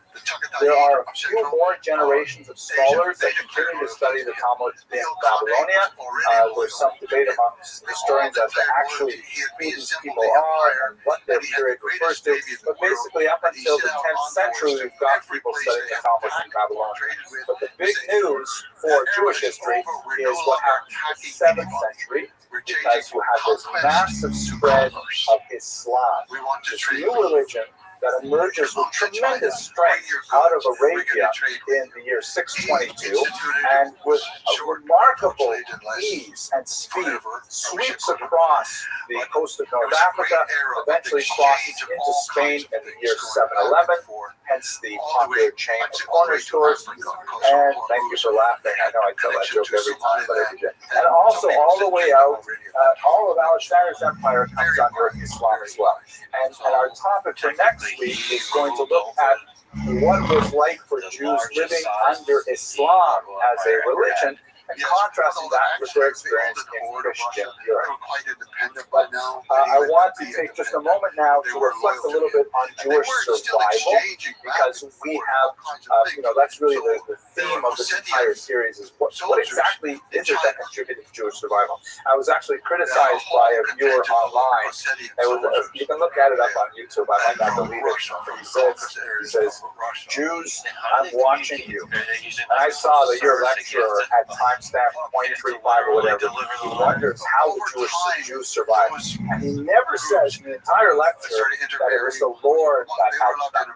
So you are a faithless people. And I think to myself, boy, I look faithless, don't I? Right? It's the beard maybe or the kippah that gives it away. But there's no question there's something supernatural going on here. It's impossible to imagine the unlikely survival of this tiny minority, and not only surviving, but thriving under so many different environments. This is something that we really have to look at the grand scope, the huge arc of Jewish history before we can really experience it in its fullness. But let us look at one detail here. And this picture here is a beautiful ritual. It is a young Hasidic family here, a little boy here at the age of 3. Many of you may have done this yourself with your own children. Maybe you remember it yourself. I know I did it with my kids. But the ritual is that it's not a Hasidic ritual, it's a long-standing Jewish custom, that when a young child turns 3, which is considered a milestone in intellectual cognitive development, you begin to teach them the Aleph base, the Hebrew alphabet. And in order to instruct them that learning is sweet, you either coat the letters with honey, as is being done here, and then you have the child touch the letter, you tell him the name of the letter, and then of course he puts his finger in his mouth, so he associates the letter with that olfactory sensation of sweet. It's a beautiful ritual that I remember was very fun. And I think this is a key element of Jewish survival, that we have imbibed the sweetness of learning, and it's really part of our core identity. The idea of turning to an intellectual problem as a source of appeal, a source of life, something that vivifies us, something that is intrinsically sweet. That's something that contributes to Jewish survival and has allowed us to endure tremendous persecution and thrive despite it. So next week, God willing, we will explore contrasting experience of Jews in the medieval period under Islamic rule and under Christian rule. Very different experiences, some points of convergence, many points of divergence. Thank you very much for your attention. I hope you have an excellent night. Cities of millions of people, and about money in the millions, and things that people in Europe just couldn't believe could happen. He then published his whole play as a book to show people what he really meant. And it was an ironic look at capitalism, because this is 20th century already, versus tonight's talk, that's always been good. Thank you. tonight's talk is I'd like to cover, God willing, roughly the 7th through the late 11th century. So it's about the same amount of time as we looked at last week, maybe a little bit more. But we are blessed with a tremendous number of sources. Really, historiography begins to open up. There's a lot of more material for us to work with, and I'm going to begin the talk with just an overview of some of the amazing sources that we have to deal with on this period. And then essentially we're going to take a comparative look. We're going to see how Jewish civilization developed under Muslim rule and compare that with Christian rule. And there are some areas, as I mentioned last week, that that are convergent, they're similar, and there are other areas which are really quite divergent and radically unsimilar. So let's have a look at the sources to begin with. Okay, so the title I've taken is really borrowed from this book by Mark Cohen, Under Crescent and Cross. Of course, the crescent is a reference to the Islamic rule, the cross is a reference to the Christian rule, and these two major geopolitical regions will have a distinctly different effect on the Jews themselves. I also rely heavily on the work of Jeremy Cohen for the Christian period and Norman Stillman for the Muslim period that we'll look at today. At this time too, you begin to have the appearance of books that are actually dedicated to Jewish history, which is something that's fairly rare. There's only a handful of books that appeared before, let's say, the 12th century. The Sefer HaKabbalah, which is not a book about mysticism, it's a book about tradition that's received one after another, comes from Abraham ibn Dawood. It's one of our very first historical sources, an extremely important one. You also have travel logs, like the great Benjamin of Tudella's Journeys, which was so popular in the Middle Ages. It was translated to Latin, into French, into German.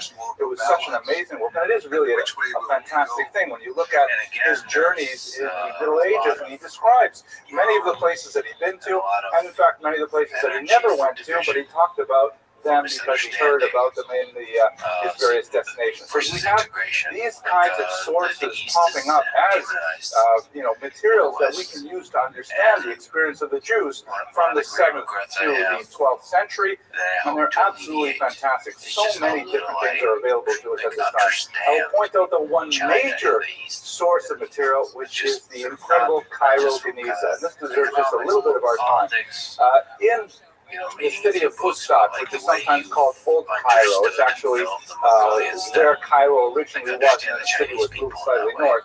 There was a synagogue called the Ben Ezra Synagogue, and it had long been reputed as a synagogue that went back many, many centuries in time and had tremendous treasures. It was basically ignored until these two sisters, Agnes Lewis and Margaret Gibson from England, who were phenomenal intellects, but because they were women at the end of the 19th century, they were not allowed to pursue graduate degrees and get doctorates and become professors at Cambridge. They just ended up, studying Syriac and all these ancient languages and becoming really incredibly proficient and writing books on their own without any official imprimatur of the university, even though they were really teaching the professors what they needed to know to be able to teach their classes.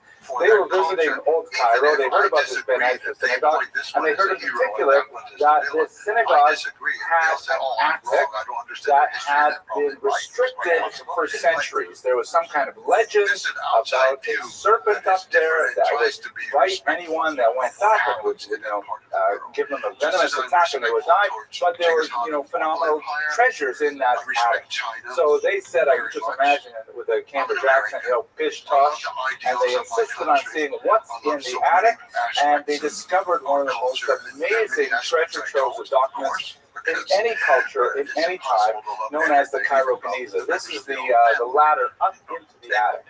And in this attic were stored about 500 years worth of documents. What kind of documents? Absolutely every kind of document you could imagine. Because, as I'm sure you're aware, we have this commandment not to take the Lord's name in vain. which is extended to Jews will not erase the name of God. As you write the name of God on paper, you can't remove the name of God with an eraser or wipe it out or things like that. So anything which has the name of God on it, which is called the shem, shemos, you have to like put it away, and eventually it will rot. You can put it in you can bury it in a graveyard, for example, but you can't simply dispose of it. So that's the traditional custom, as I'm sure all of you are aware. We have in our synagogue, most synagogues have a place where they store prayer books that are worn out, or the ridiculous number of handouts you get from schools when you send your kids to primary school. And that place is called the Geniza, which it can mean a place where things are hidden away or protected away. It can also mean treasure, ironically. For us, it's that big wooden box that sits outside the office during the week, and then I don't know how often they empty it, but it fills up, and there are old prayer books and things like that. So for some reason that we don't really understand, the Jews of old Fustat had a tradition of saving absolutely anything written with Hebrew characters, regardless of whether or not it was a holy book. So that meant, receipts of sale, business documents, contracts, marriage contracts, notes saying, honey, please pick up 12 pita on the way home from the shuk. Any kind of document written with Hebrew letters was preserved and thrown in the Geniza, and it has literally millions of fragments of writings over 500 years worth of material. Here's a picture of the great scholar that the Hebrews sent their material to, Solomon Schechter, working with the Geniza. You get a sense of just how chaotic it is, because it's literally an attic that had been ignored for half a millennium. But the kinds of materials that have been found by going through the Geniza research include, for example, autographed, hand-corrected editions of Maimonides' works. This is Maimonides' own handwriting and his own, strikeouts. Here is actually Maimonides' own signature, which is a rather remarkable thing. The actual hand of the incredible great eagle wrote these words himself. You see the right, Moshe and Rabbi Maimon. There's like a tremendous amount of these palimpsests, which are basically, because vellum and parchment was very expensive, quite often they would rub it really hard to try and wipe out the contrast of the folding, and you'll write on top of it. So you can see here's a Hebrew document, but underneath there's a Greek script underneath, which both of these texts are actually of tremendous value. Poetry, love letters, you name it, they're all in there, including, for example, children's practice books, how to learn the Hebrew alphabet. This is basically the same kind of thing that my children would have learned, how to practice the letter shin with all the vowels, letter taf with all the vowels, and so on. And we would have amazing things like children's doodles. Some child, maybe 7 or 8 years old, was drawing these pictures as he was practicing the alphabet. The Geniza is an incredible treasure trove of documents that relate to the social history of the Jews in Old Fustat and all of their traveling documents as well, which we'll see. So it is really one of the most incredible sources of information available for the period. And it is still being very actively studied in a couple of fascinating ways. So many of the tiny fragments, I believe I read somewhere about 70% of them have not been cataloged and deciphered. And remember that we're talking about, documents that sometimes have been shattered into 100 pieces and then mixed up in a big box when they went to, St. Petersburg or Cambridge or wherever they were sent, and now they have to be put back together like a jigsaw puzzle. So now with computer technology and crowdsourcing, there are a couple different projects that are doing things like this. This is called the Scribes of the Cairo Geniza, and they're asking your help to actually work in the Cairo Geniza. They've scanned all the documents, all the scraps, and no matter what your level of linguistic ability, they show you a picture like this, and they ask you really basic questions like, is this upside down? You click yes or no, and they flip it around. Then they say, is it written in Hebrew or some other language? And if you know, then you say yes, Hebrew, or no, I don't know, and then you don't know what language it is, and then it'll go on to the next clip, and they'll save it where you left off, so someone who knows a little more about languages will be able to decipher that piece, and so on. It's absolutely amazing crowdsourced project. Maybe in 5 or 10 years we'll have the entire Geniza catalog, and who knows what else we will find there. So the Geniza is going to inform our discussions today.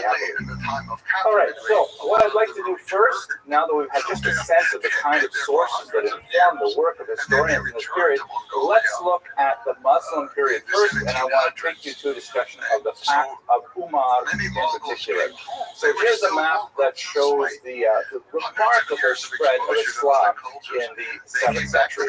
Now, chances are you've probably learned the historiographic approach that was very popular in the 19th and the first half of the 20th century, and it takes a good 20, 30 years before new historiographic models sort of, work their way down to the primary and secondary levels.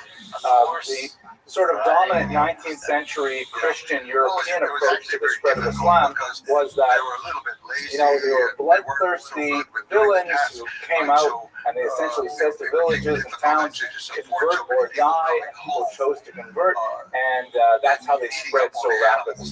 It fails to really answer the basic question, well, how did they stay Muslim for so many centuries? Not only is it a very facile answer to how they could spread so fast. Because this whole map here, you're seeing this tiny desert religion emerges out of Arabia here on the coast of the Red Sea. Here's Mecca and Medina are the most important cities there. And it spreads within, basically a little over 100 years, and it takes over basically the entire known world. The Europe, at this point, with the exception of the Italian peninsula, was not such a well-developed civilization at all.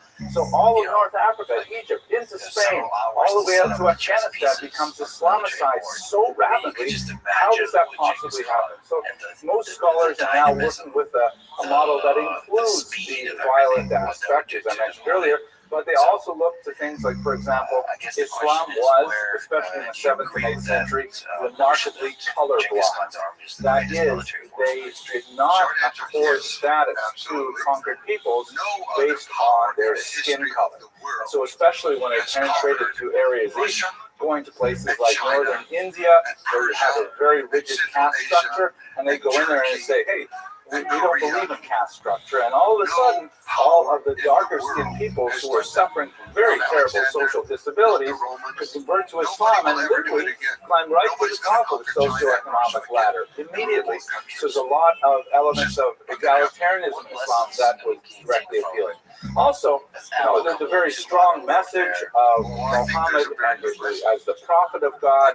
A lot of the kind of elements that we see in Judaism that were so popular also made their way into Islamic thought. But I don't want to get too far away from the historical approach. It spreads over this region in a remarkable fashion, and Jews, of course, find themselves within the orbit of Islam. Where are Jews living at this time? Well, we still have some Jews in ancient Israel. Now we're really in the 7th century, so it's a small population. But we have a very large Jewish population here in Babylonia, right? Ctesiphon is essentially Makosa. A lot of the towns that we remember from the Talmud, sort of from Dika and so on, are right in this little region south of Baghdad, so it's a major population here. You also have a significant population in Egypt, and there are populations that are not quite as large, but all the way across the coast of North Africa, Cairo, which is Tunis. And we have Jews in Italy, but that's beyond our discussion for today. So Jews are taken up in this region, and they have to learn to adapt to the new faith. And they learn to adapt primarily because they have actually a fairly significant shared cultural values. And this is extremely important when you think about the contrast between Judaism and Christianity on the one hand, and Judaism and Islam on the other. Christianity is a very creed-based religion, meaning a lot of emphasis is placed on what one believes.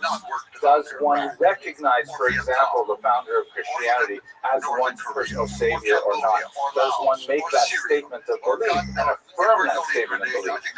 Islam, on the other hand, is much more like Judaism, which, although there are definitely creedal elements, there are things that you have to say, you have to believe. The actual count is actually kind of small. Meaning, in order to be a believing Jew, you have to believe in, maybe 13 things. That's it. We haven't even really spent a lot of time codifying it. It wasn't until Maimonides that we began to get account of the Gimel Ikarim and things like that. On the other hand, we are super into behavior. We are super into what is kosher and what is not kosher. What kind of tablecloth can you put on your table on Shabbos? And what kind you can't. I mean, the minutiae, the details of how a person behaves, everything from quite literally how you tie your shoes in the morning, to what blessings does one say? What time does one begin the fast? What time does one end the fast? And what exactly is a fast anyways?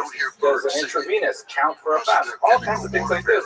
And we have like books upon books upon books talking about behavior, how one behaves, and relatively few that talk about what one believes. And the opposite is true of Christianity. So in many ways, although Judaism and Islam had their fair amount of friction, particularly in the early years when, much to Muhammad's disappointment, the Jews did not choose to convert to his new faith, and there were in fact massacres, and there was significant fighting at the time. Once that died down, in reality, Judaism and Islam had a lot more in common with each other, a common shared sort of cultural vocabulary. We have kashrut, they have halal, we have tzniut, they have super tzniut. Right? There's all kinds of similarities where at least we understand each other, even if we don't see eye to eye in all things. Whereas many of these cultural elements are not shared by Christianity. So it was much easier for the Jews and the Muslims to establish a modus vivendi, the high point of which we will discuss definitely next week when we look at Al-Andalus, which is the southern part of Spain, which it may be exaggerated to some degree, but is considered one of the greatest periods of cultural coexistence in the history of the world. It's called La Convivencia, the period of coexistence where Jews, Muslims, and Christians live together with a degree of harmony that has not been seen ever since. It's a little bit exaggerated, a little bit rosy, but nevertheless, there's a lot of truth to that. But we'll discuss that going next week. So, how did the Jews sort of establish themselves in Muslim lands and find a way to, exist with some stability? So we have this document called the Pact of Umar. It is named after the second caliph, that is the successor to Muhammad as the ruler of all Muslim lands. Most scholars believe that it actually dates quite a bit later, maybe a couple centuries later, but it was attributed to Umar as kind of a way of giving it more status and age. And it's essentially, like speaking about common cultural vocabulary, it is a tshuva, it is a responsum of Umar to a question directed to him, and the question said, okay, Umar, you are now the leader of this entire area, and we know that Islam is a jealous faith, and they're very insistent on monotheism, and we're monotheists too, but we're not Islamic monotheists. And we know that in Islamic theology, God did communicate with many people before Muhammad, and for whatever reason, they began to mess up the transmission. Kind of like, the Jews got the Old Testament through Abraham and Moses, and the Old Testament was kind of, thinking of software, sort of buggy, and so they had to keep adding patches to it. Christianity was one really big patch that was kind of like Windows 3.1. But now we have, what's the latest version of it? Windows 10, I guess? You are Windows 10. You are the final Windows. There's no more Windows after you. So what's with us? So Umar makes a response to them, the document we have, which of course is probably not Umar himself, but nevertheless later, in which he says, okay, fine, because God did communicate to you, even though you are wrong-headed in your belief and you really should be Muslims, nevertheless, we will respect your ancestral faith and we will tolerate your existence as long as you behave within certain parameters. And so in this Pact of Umar, there is a whole series of regulations of what Jews, and by extension also Christians, can and can't do in Muslim societies. And a lot of these restrictions are symbolic, humiliating, like, for example, Jews not being allowed to carry weapons because that's a sign of authority, a sign of power, and so on. Jews not being allowed to build their synagogues, to renovate them, or to build new ones, and things like that. Many of these regulations, by the way, were observed in the breach only, because you could always bribe someone to be able to renovate your synagogue or even to build a new one. Although there are some interesting Syrian synagogues that the custom was to avoid attracting attention that the synagogue was approved, they would actually build downward. And most of the synagogue is actually underground, whereas you see on ground level, it looks like a regular sort of building. So there were several kind of disabilities, but at the same time, there were rights and privileges also extended to Jewish people, the most important of which that Jews were to be unmolested in their ancestral faith. That if they wanted to continue worshiping Judaism, it was a recognized religion. They couldn't do it too loudly. They couldn't do it in a very ostentatious way.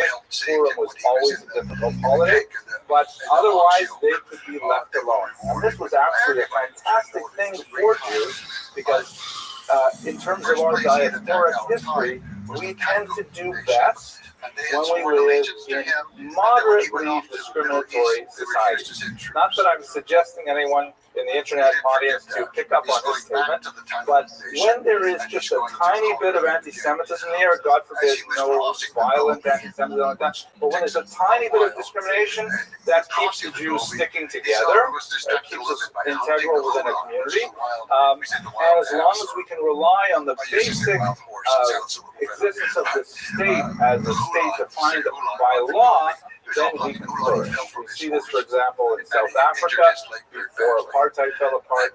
Of course, that was a very discriminatory state if you were black, but if you were Jewish, it was just a minor thing. We see it also in Quebec, where there's also kind of like a moderate anti-Jewish bias. It remains to be seen what Europe is going to be like right now. But the bottom line is, Islamic society was a Rechtsstaat, which is a great German word. I like saying it. Usually I say it at the dentist before I spit that little bowl. Rechtsstaat. Which means a society defined by law. Right? Rechts are rights or laws, and Staat, of course, is state. And Jews can exist in a Rechtsstaat. We have difficulty in anarchic environments. When there is anarchy, that is the worst enemy of the Jews, because as a minority, we are relatively defenseless. So the Pact of Umar actually sort of stabilized Jewish life, moderately discriminatory, but nevertheless lots of potential, because we knew that if someone were to set fire to the synagogue, then we could go to the local authorities and we would get some redress for that, because it was contrary to the Pact of Umar. There are exceptions to this rule. There are punctuations of violence, and there are punctuated moments when it is ignored. But nevertheless, this is the general case for Jews and Muslim society, really up until the modern period. Ironically, it is the huge development of tension between Jews and Arabs with the development of modern political Zionism that has sort of cast a shadow on the way we look at Jewish-Muslim relations over time. The vast majority of our experience living in Muslim lands was really quite a bit more positive. But we'll get to that, God willing, when we get to the end of the series. One other really important footnote, if you look back at this map for a second, by the way, let's just go back to this map here. You'll see at the top of this, there's this place called the Khazar Empire.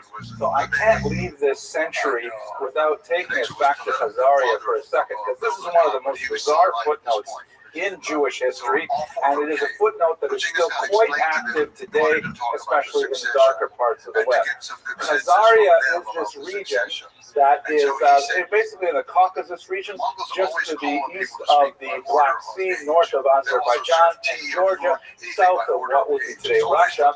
And it was a fairly large empire. You can't use the word state in a modern sense, but it definitely was a large swath of territory that was ruled by a Turkic-speaking people for about 500 years, a significant population. And there's an amazing story. Sometime around the year 740, the story is that they all converted to Judaism. That's a bizarre story. How do we know about it? We begin to get inklings of the Khazarian story from Spain a couple hundred years later, when an important figure named, an important politician named Kasta ibn Shaprut has a correspondence with someone who purports to be the Jewish king of Khazaria. There are a lot of problems with the chain of evidence with these letters, but nevertheless, this King Joseph describes that what happened in Khazaria is that there was an original King Bulan who had a debate, a tri-religion debate between Christianity, Islam, and Judaism, because he wanted to decide which faith to adopt from paganism. And after hearing all their arguments, he decided that Judaism was the best religion, and now Khazaria is Jewish, and they would love to get some more hamantashen for the upcoming holiday and things like that.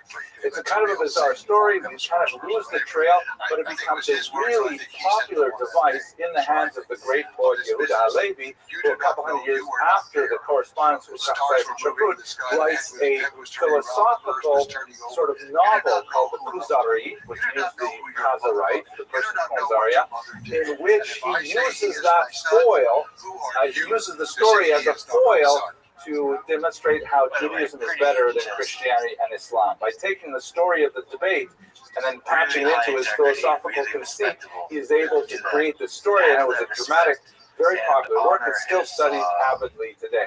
Now, what's the historical reality of this?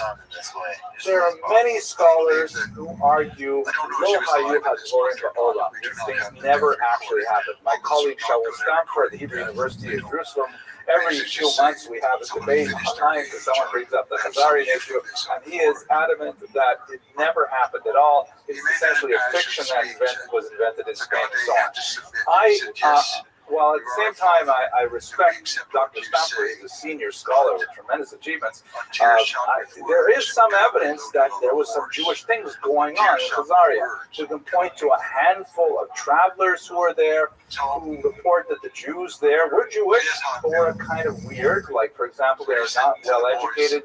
They didn't practice circumcision, which is a pretty basic Jewish ritual. And there are a few scattered bits of evidence suggest that, in fact, there was a conversion.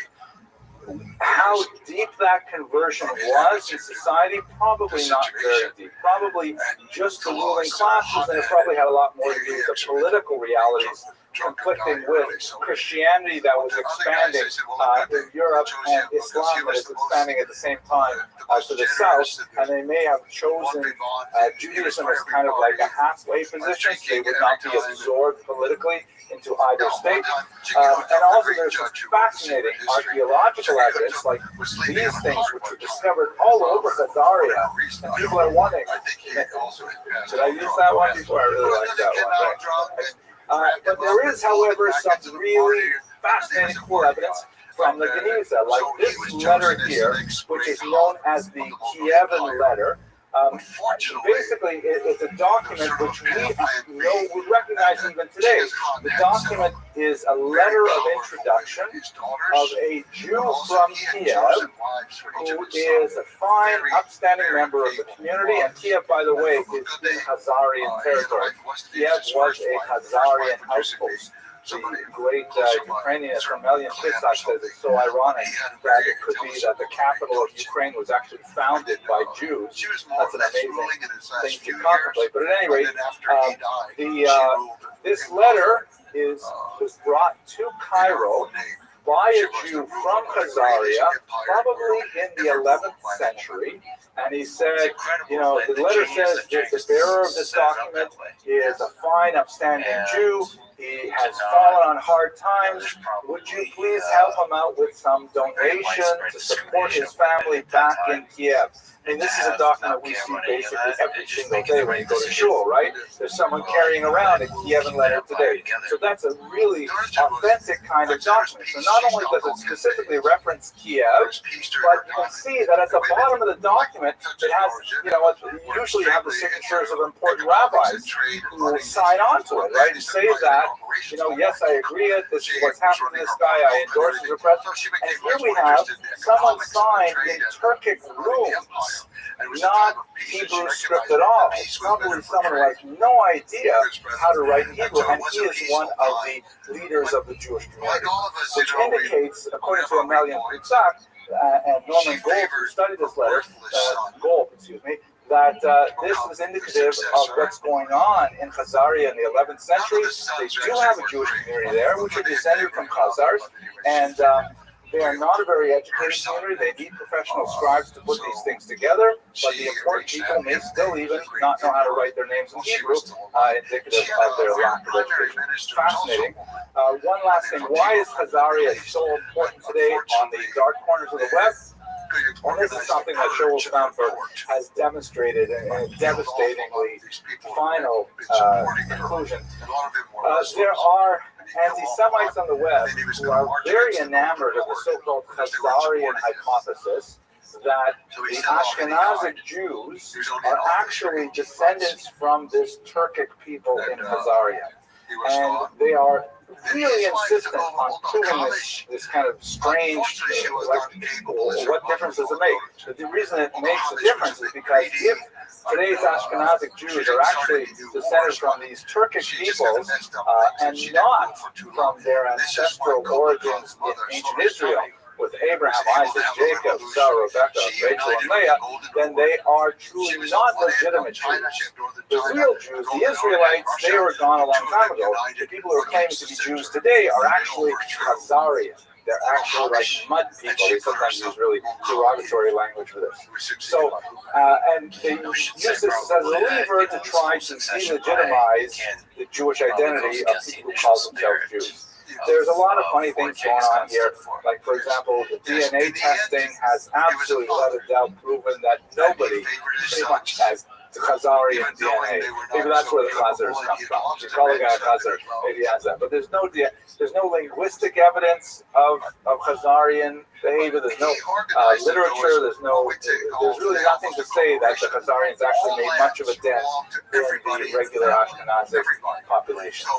Okay, let's move to the Christian era now. So we've got a sense of what's going on in the Muslim areas and also in Khazaria a little bit. The doctrine witness in Christian lands, Christianity has a more serious problem to deal with the Jews. The Muslims dealt with the problem with the Pact of Umar, figured out a way to deal with them. But unlike Islam, which views itself as kind of being a successor to Judaism, but never really feels the need to prove itself right over Judaism, Christianity constantly feels this need theologically to defend itself as a legitimate faith vis-a-vis the mother religion. I think we've spoken about this a couple of classes ago, right? The idea like the girl who goes to college, she comes back with a new children's recipe and the mother doesn't like it. So I don't want to go into great details. It's a good argument, but it's too much for us today. But the church struggles with the idea of how are we supposed to relate to the Jews today? And there are voices arguing for more extreme measures. You know, the idea of genocide it's hard to translate it into 7th century terms, but the idea of, well, why don't the Jews just go away? Because they present a huge problem to us theologically and so on. Maybe through expulsion, maybe through war, something like that.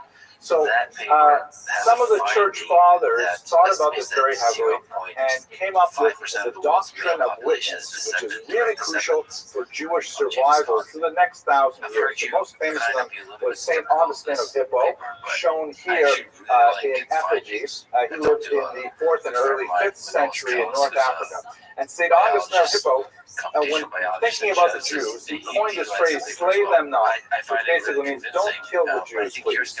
Why not? Because we need them to witness the truth of Christianity, to testify that Christianity is true. What does this mean in a nutshell? That since the Jews were the original chosen people, that is not a debate in Christianity. They're originally the chosen people, and then somehow they lost that chosen status. But because they were once chosen, they knew what it was like to be close to God at some point. When the Messiah returns, in Christian theology, when the Messiah returns, then the Jews will be able to say, oh my gosh, that's him. You were right all along. We were wrong and you were right. If all the Jews are dead and gone, there will be no one around to be able to say that with authority. So the Jews must be kept around in order to act as a witness in the end of days. that is the theological function of the survival of the Jewish people. And this was, I know it sounds kind of like nasty because, it's totally dependent on validating Christianity, but it was to use the Latin term, a Messiah. It was great because it meant that since St. Augustine's views were accepted, it meant that Jews could not be massacred.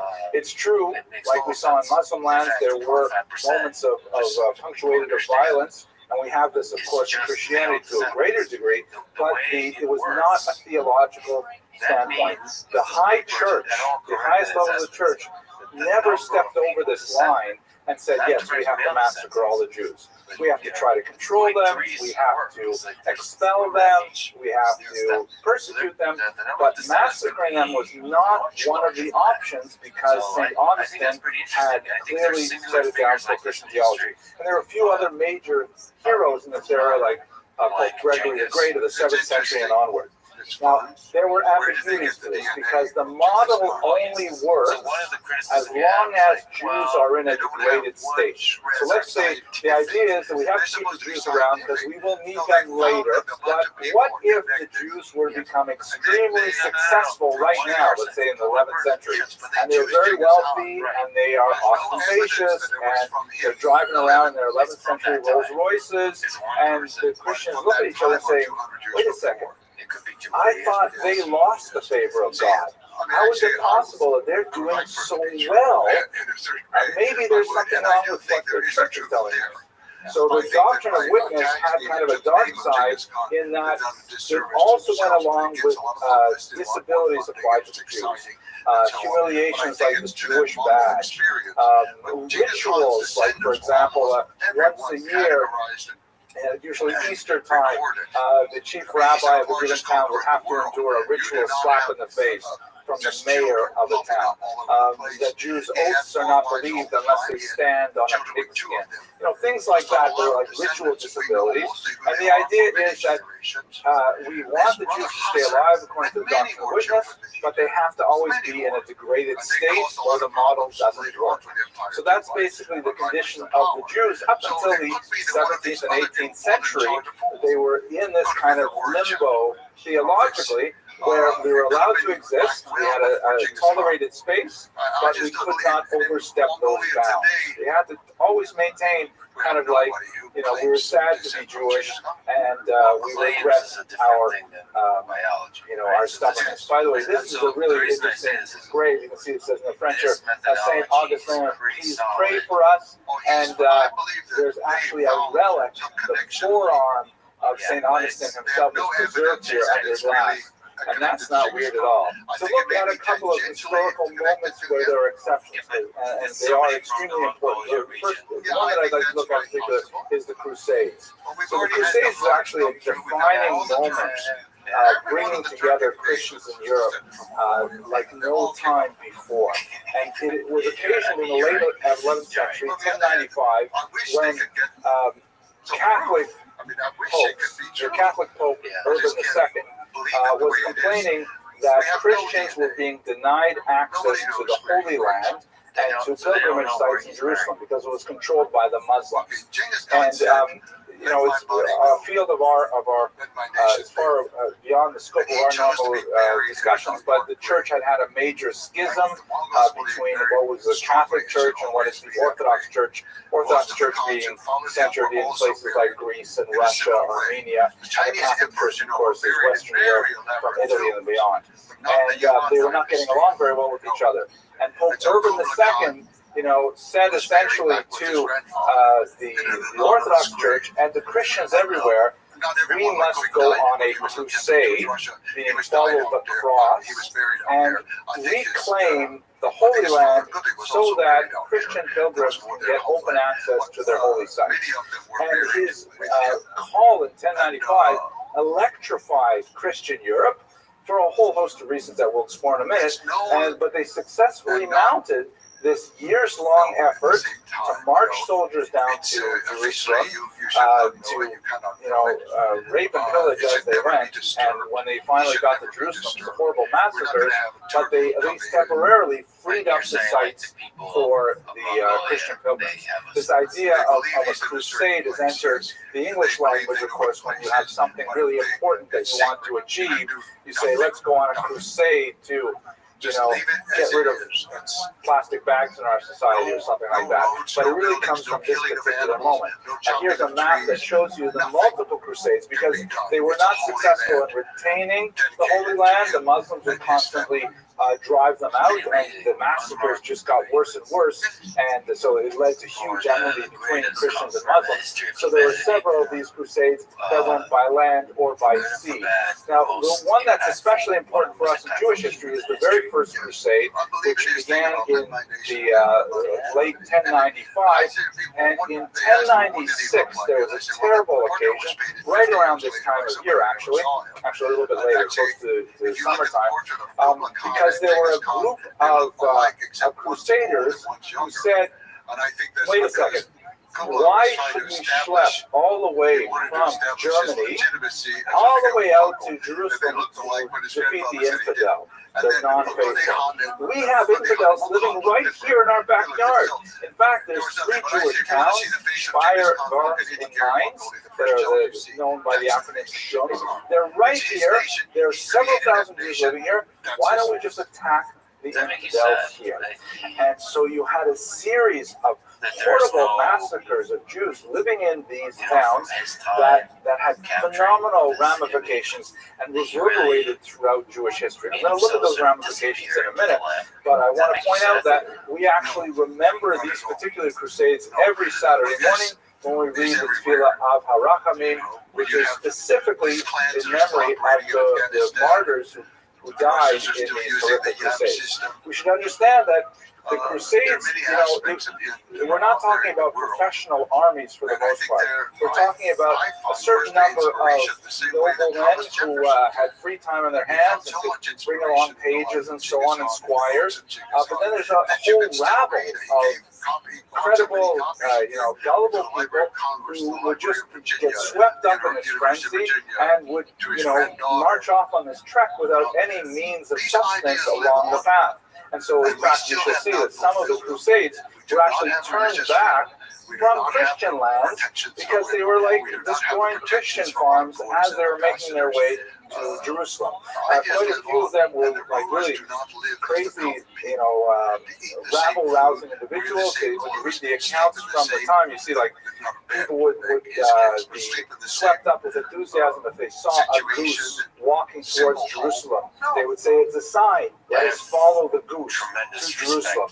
Eventually, they would eat the goose, but they would keep going to Jerusalem, that kind of thing. So there was this social upheaval of these masses that could not be easily contained, and they invented their elemental desire for violence on the Jews rather than making their way all the way down to Jerusalem. How did the Jews react? So there were several different responses that are recorded in the very powerful chronicles that we have from this period. We actually have several different chronicles from many Jews who experienced this. It was like a major turning point in Ashkenazic history, and we have first-person records of it. The first thing that's kind of interesting is that the Jews first sought refuge from church authorities, meaning you have these crazy hooligans who are coming outside the city gates, and the Jews would rush to the bishop and say, protect us. And the bishop would protect them. In fact, the first of those 3 towns, the Jews went into the bishop's home, and he sent his troops out, he sent his guards out to meet the crusaders. He asked, who's in charge here? So he got the one in charge, cut off his hands, and immediately the violence ceased. That was all it took. So in general, pogromists tend to be cowards, and when they face a little bit of resistance, then they all dissipate. So they moved on to the second town. But it is interesting to note that the Jews felt that the church was possibly their best source of refuge. This was not viewed as an anti-Semitic thing that was directed from the higher church. It was really more of a social class element that had some sort of Christian overtones. Secondly, the Jews attempted to pay off the Crusaders. It turned out unsuccessfully. The Crusaders took the money, but decided to invade anyways. This is kind of like the traditional Jewish approach to threats of this nature. Either bribe your attacker or run away. As I think I may have mentioned to you, there's a joke, and it's no longer true, but people used to say, why is it that there are no great Jewish piano players, no great Jewish pianists? And the reason is because it's very hard to run with a piano on your back. I've heard much better with like snare drums and clarinets, things like that. So Jews adopted what one of my students once called the feed or flee strategy of survival. Either pay off the attacker or run away. And that generally worked for much of our history. God willing, when we move further on in this course, we'll see that one of the big criticisms, an internal Jewish criticism of the Holocaust era, is that the leadership of the Jewish community was not able to envision another kind of enemy, an enemy like Hitler, you might know, who was not prepared to accept contributions, and in fact was no longer interested in having the Jews flee. But that will be further apart. We still have 1,000 years of this kind of solution. Another option, baptism. You know, the Crusaders did have kind of a Christian veneer to their attacks on the tri-town of Shul. And so there were some Jews who elected to convert to Christianity in order to avoid being killed. So very tragic response by great Rashi, who lived through this time, who advocated allowing those Jews to return to the fold after they had, gone through the rites of baptism to save themselves, which was not at all a simple matter to decide. There were some opinions that said no, once they baptized, they had lost their rights to be part of the Jewish community. But Rashi laid down the line and said no, they did so clearly under duress, and they should be returned to the Jewish community. And finally, most tragically, martyrdom. This is one of the most heart-wrenching aspects of the Crusades, and we have many chronicles that describe what has been called by one author the Akedah, the last binding of Isaac.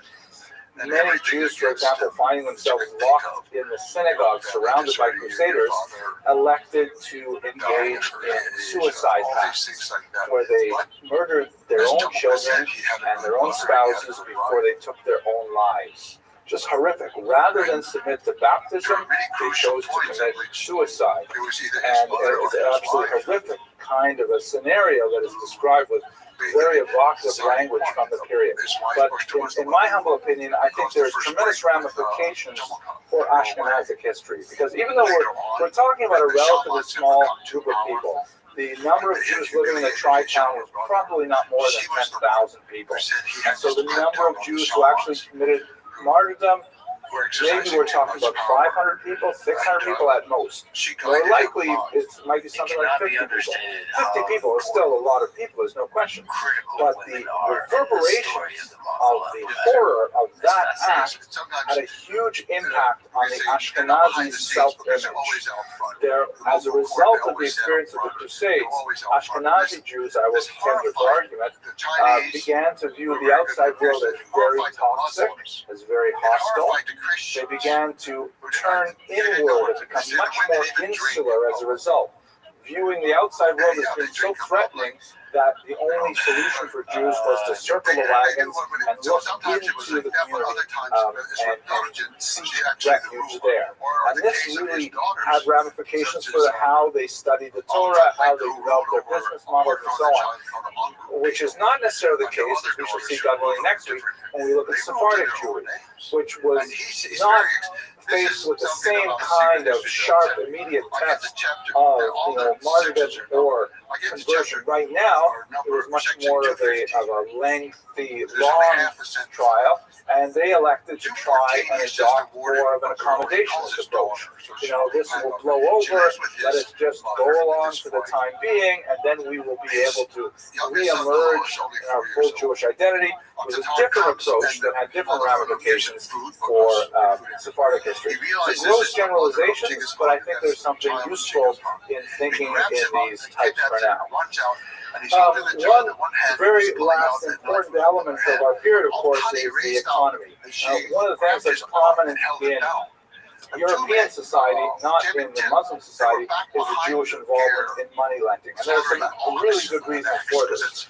The first is church law. Under something called the law of gratias, Christians were not allowed to charge interest to each other. For the exact same biblical reason that Jews are not allowed to charge interest to one another. I recommend you try the 1-800 number at the back of the credit cards. See if the CEO is Jewish. I've never been able to get any success at getting my interest rate reduced on that basis, but nevertheless, I thought that was funny and I said it anyway. So the law of gratia meant that since Christians can't charge interest to each other, there's basically nobody offering credit until about the 14th century. The Italians then discovered, wait a minute, there's a lot of money to be made here, and they sort of broke the rules, and that was it. But up until the 14th century, the only non-Christians in Europe are Jews. And they're the only ones who can charge interest, and so therefore they're the only source of credit. Really important in an agricultural economy where you're dependent on the seasons, where all your money is in the ground until harvest time. So the Jews are really incredibly important to the functioning of that society economically. Huge advantages for Jews. Contrary to popular belief, Jews were generally allowed to own land in almost all of the history, but why would you want to own real estate? It's so precarious that you could be evicted from this region at any time, that the king could simply expel all Jews, as they would for several times at several points in the medieval period. So why would you want to own real estate? Because that's essentially kissing your money goodbye. Put your money in something liquid, something that maybe you can carry with you. These kinds of things are definitely very appealing. Also, it's an urban profession that requires the use of the mind rather than, being a farmer and working with your back and your muscles. It's a clean profession. It allows for banker's hours, so you have plenty of time to study the Talmud and so on. It's an urban profession. You can live in a city. You can live with other Jews. All these things are very great advantages. The disadvantages, however, of being money lenders is that, there's always a resentment. Everyone loves money lenders when they want money, but when they have to pay the bill, everyone hates the money lenders. And let us not forget that interest rates in the medieval period were typically as high as 50%, really high interest rates and usurious interest rates. And so the resentment against Jews was very high. This will result, as we'll discuss, God willing, in 2 weeks, sometimes in popular uprisings against Jews, like the Khmelnytsky Rebellion in the 17th century. And if the debt load was held by the nobleman was the debtor, then quite often Jews would simply be expelled, like they were in England in 1290, because they were owed too much money. It was easier to simply get rid of them than to actually repay them. At this point, however, it was very good for the Jews, and they occupied a unique place in feudal Europe called Servi Kamalai, which means servants of the royal chamber. Rather than having a spot on a hierarchy of, you all study from high school, the serfs, and then the petty noblemen and the higher noblemen and so on, the Jews reported directly to the king, and that meant that the king could protect them and especially could exploit their profitability. So the king could say simply, yes, the Jews have the right to live in this particular town. They have the right, often the exclusive right, for example, to distill and sell alcohol, the right to charge money on interest, and I am the only person who can tax them. Nobody else gets a share, no noblemen get a share, nothing like that. And so it was in the interest of the king to protect the Jews because they were a source of capital. And that's basically what pertains for much of the High Middle Ages up until the 14th century. This picture here, by the way, is kind of interesting. It shows this is a Christian rendition of a Jewish moneylender. He's got a big bag of money here and some change. You can see that it's a Christian rendition because he's put some sort of faux Hebrew letters at the bottom of his cloak here. And the Christian is coming. This is like the bucket of empty money bags. He's coming. He's asking for money from the Jewish moneylender. Jewish moneylender has, anybody recognize what this thing is? Yeah, an abacus. When I show this to my 19-year-olds, they're like, what? Is that like some kind of Ouija board or something? But then I say, like, well, it's like a calculator. Say, what's a calculator, right? It's like an iPhone sort of, except on so the Jews were absolutely essential to the economy as moneylenders, but also resented at this time as well. Now, one last thing. We described a lot of the political, the religious, and the social history, but one of the most amazing things is the creative activity of the Jews during this time. Because this is the era of the so-called Rishonim. In Jewish thought, there are sort of like sets of generations that correspond to certain levels of holiness in Jewish theology. You have the ancient period with the Tanaim of the Mishnah, the Amoraim of the Gemara. This is the period of what are called the Rishonim, the first ones, and it basically refers to the era from about the 9th century up until about the 14th century. And all the scholars who were active in this time were incredibly creative and doing some phenomenal things. I've already mentioned Rashi, who was one of the great commentators on the Bible, who composed an absolutely amazing, pithy commentary on the Bible with a few terse words, able to illuminate huge passages that are otherwise quite impenetrable in the biblical text.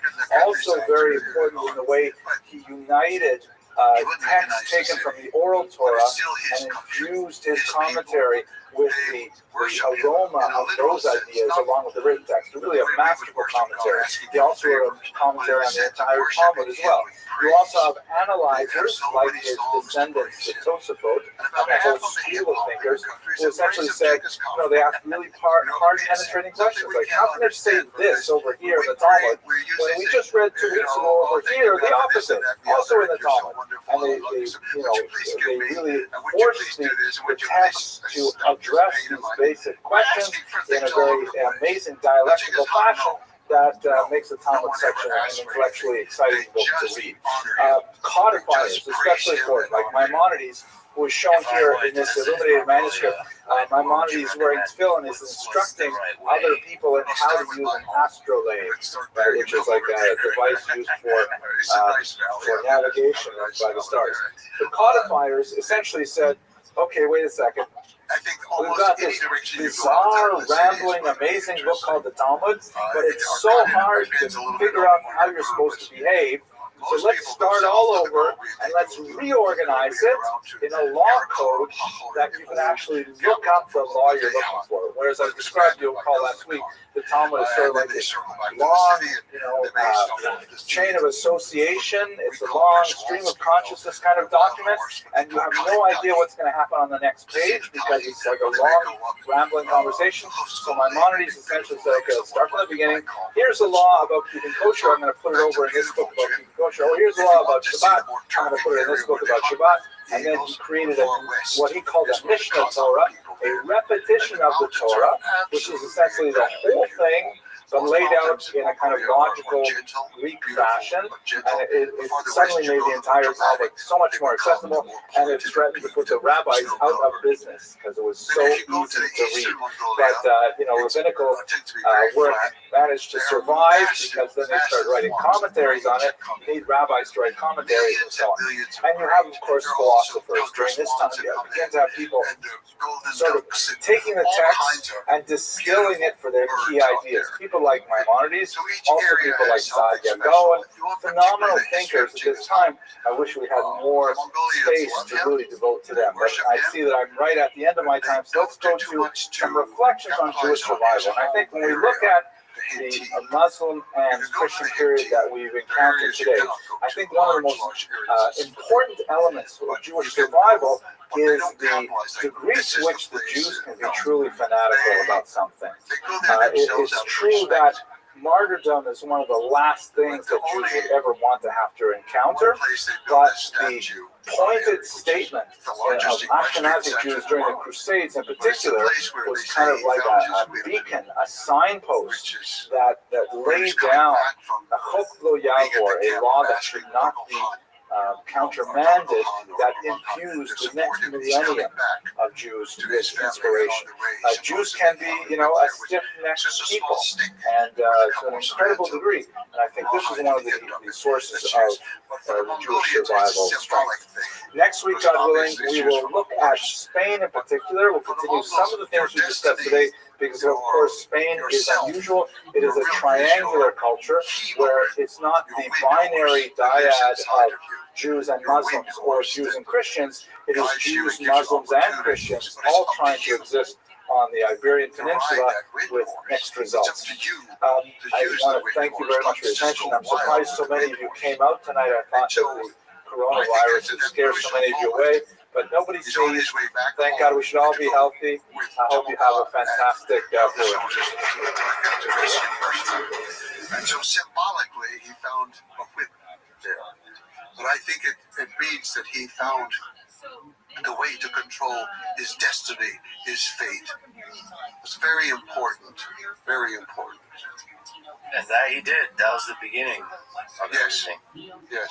And it's symbolized in that statue. Some people think that he's holding this stick. Right. So, because of the dreaded coronavirus, we are going to be doing this online this week.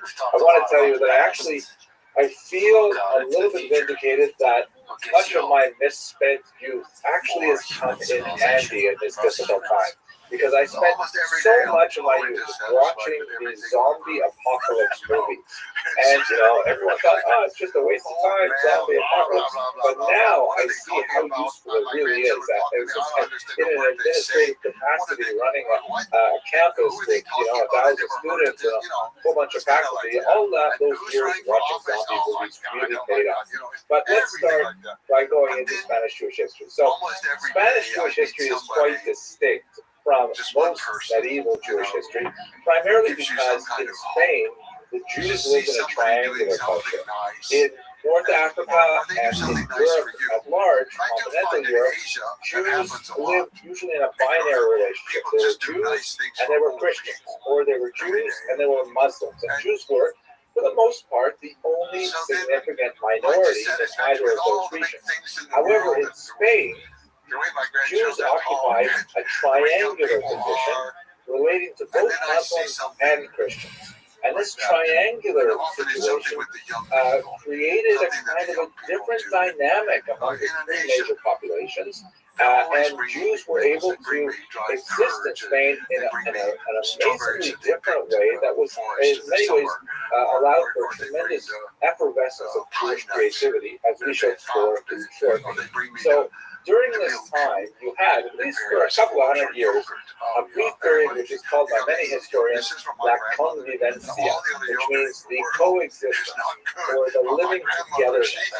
And it refers to a relatively brief period of time when you look at the grand scope of Jewish history, when Jews and Muslims in particular, and also Christians, managed to find a way to get along fairly well.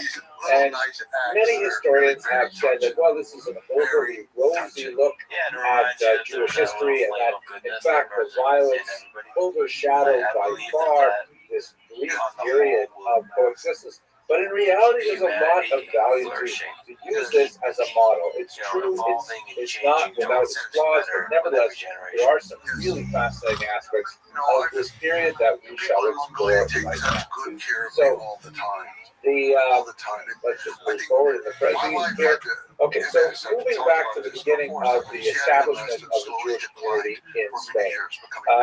Jews were in the Iberian Peninsula from at least the 1st century. There's some epigraphic evidence that is like gravestones and things like that are reported at least from the 16th century, some of which attest to a Jewish presence even before the 1st century. That is, there's even an unusual reference with Boston, the original stone, but there are some references to the notion that Jews may have even gone to Spain as tax collectors with King Solomon, which would be like incredibly early.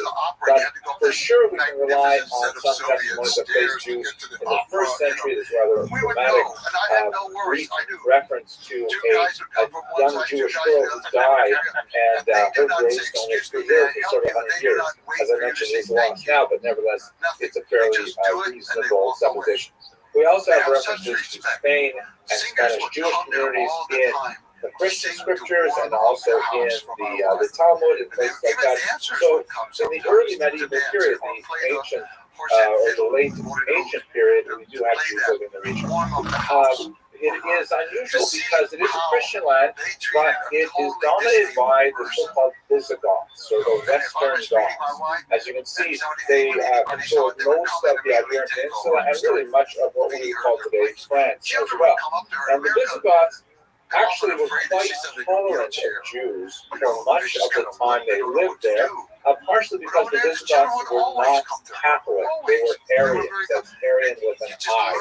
And the Arians had a very different view of the divinity of the founder of Christianity. They had more of an idea that he was something like a prophet, something like that, rather than actually the Son of God, which is much more problematic in Jewish theology. And this allowed the Visigoths to have a much more tolerant approach to the Jews. However, that changed rather dramatically in the year 589 when Reccared, where I am trying to move along with my slides here, when Reccared, this rather amazing photo, amazing painting here by Design, Reccared decided to convert to Catholicism. That is, he left Arian Christianity and he joined Catholic Christianity. Here he's shown as a moment of conversion, very ethereal kind of look on his face and so on. And unfortunately, one of the best ways historically that one proves one's bona fides is one persecutes the Jews to prove just how religious one is. And so right away, period of really incredible anti-Semitism begins from the year 589 and extends right up into the year 711. About 120 years of really incredible persecution of Jews. I use that term anti-Semitism, by the way, quite anachronistically. They would not have used that term back then. But there was this whole period of almost, it's bizarre, it doesn't fit with the rest of Spanish history, a period of intense supervision of Jews, where Jews had to literally report to the local priest when they were traveling from one village to another.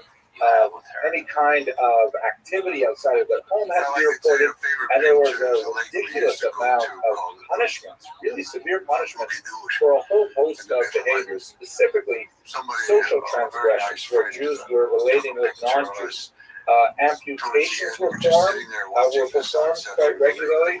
For example, if a man and a woman had a relationship, Jewish men would have their sexual organs amputated, the women would have their noses amputated, really horrible kinds of things. And one of the most common persecutions is what was called decavatio, which literally translates as scalping. It's hard to understand whether they're referring to the actual removal of the skin, the scalp from the head, because that's really quite a dangerous operation, but people seem to have survived it.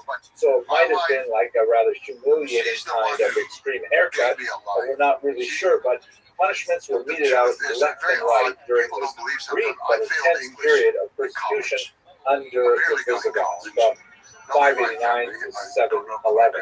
And that's why when the Muslims finally approached Spain, Jews were really happy to see them arrive. Let me explain what happened then.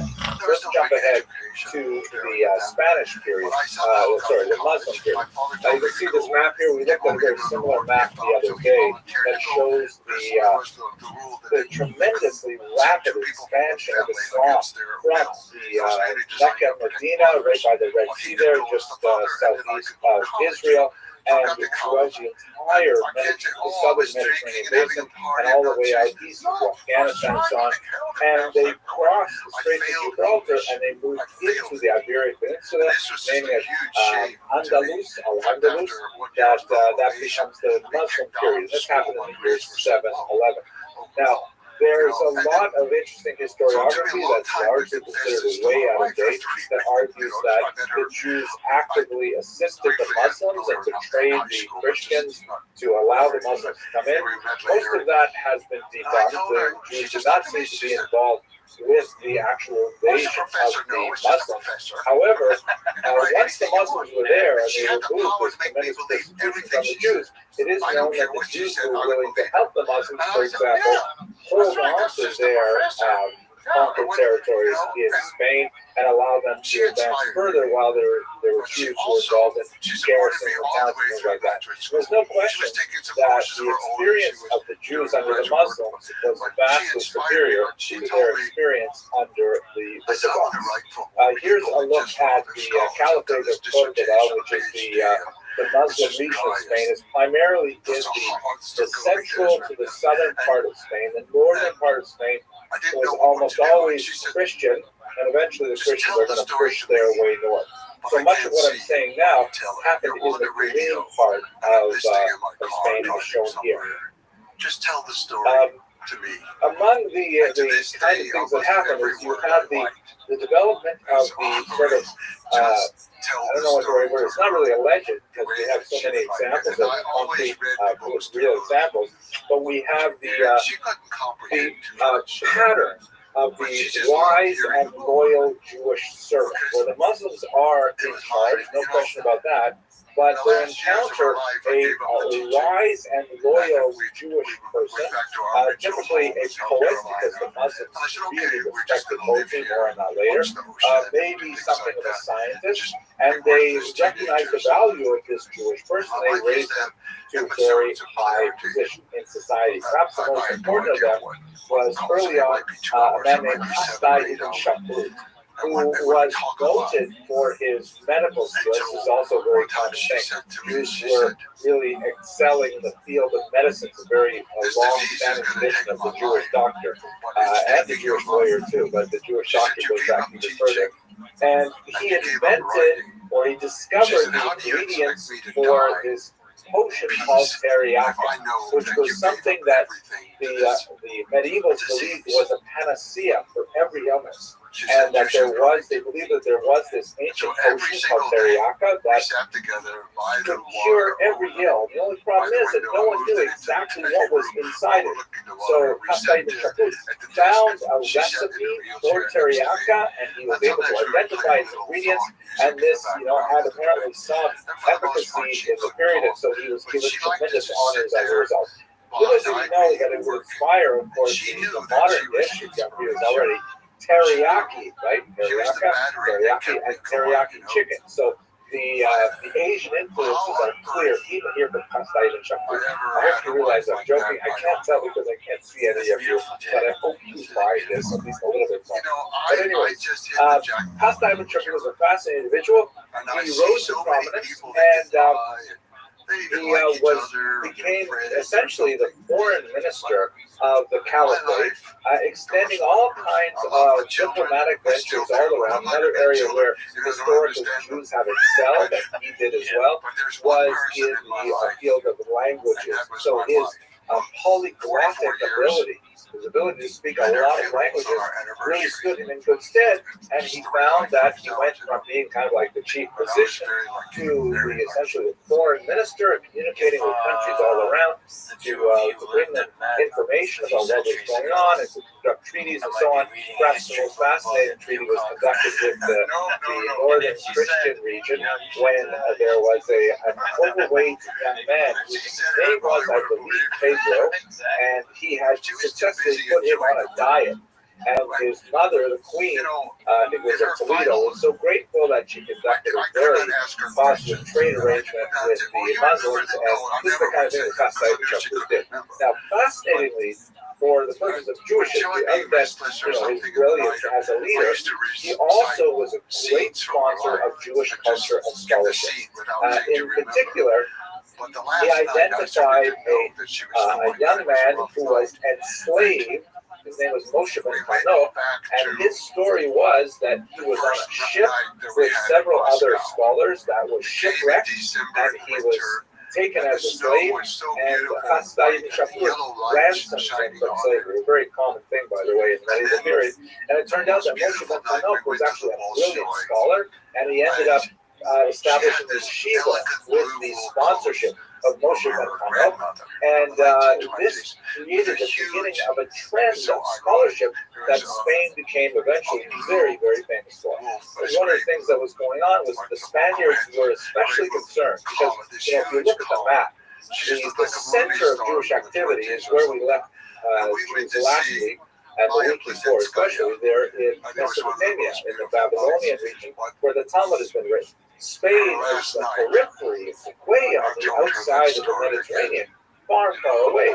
So if Spanish Jews want to learn the Talmud, they really want to make sure that the texts that they are learning from are very accurate. So there's a tremendous amount of push for precision and accuracy in the copying of Talmudic texts. So this is the kind of thing that Spaniards became very famous for, is being especially careful about the text.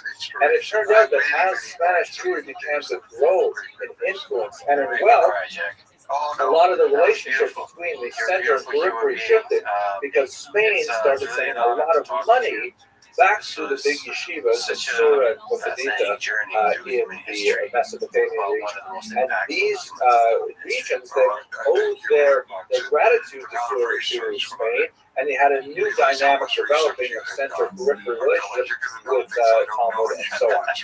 There's some beautiful descriptions of how, originally when Spanish Jews were wealthy but not quite as learned, they would send questions all the way to Babylonia for direction on halachic advice, how to behave as Jews, and they would receive these letters back, which would be, attended with great pomp and circumstance, and they would all gather and ceremonially open up the letter, and they would read it in public, and it was a huge hoo-ha to receive a letter from Babylonia that just gives a sense of how they behave. Now, fascinating as well. It is the periphery. It is like things like, San Francisco in the 1900s or something like that, where anything that comes from New York, or especially anything that comes from Europe, that would be such an amazing event. Some of the things that were going on at this time, there was they love poetry. First of all, the Muslims took poetry. They're tremendously attracted to fine poetry. So Jews also became in love with fine poetry. But the Hebrew language was not at this time really well adapted to the poetic trends of the day. In particular, there was a debate over something called meter, like how you actually measure out the beats in a sentence so it has kind of a rhythmic quality. And most Jews were using the traditional form of meter that was championed by a man named Menachem Ibn Saruk, that essentially gave each syllable one full stop. But along came this Baghdadi Jew named Unash Ibn Abrat, who said, wait a second, we have a few of these vowels, like for example the shva, the two dots that are pointed underneath the letter.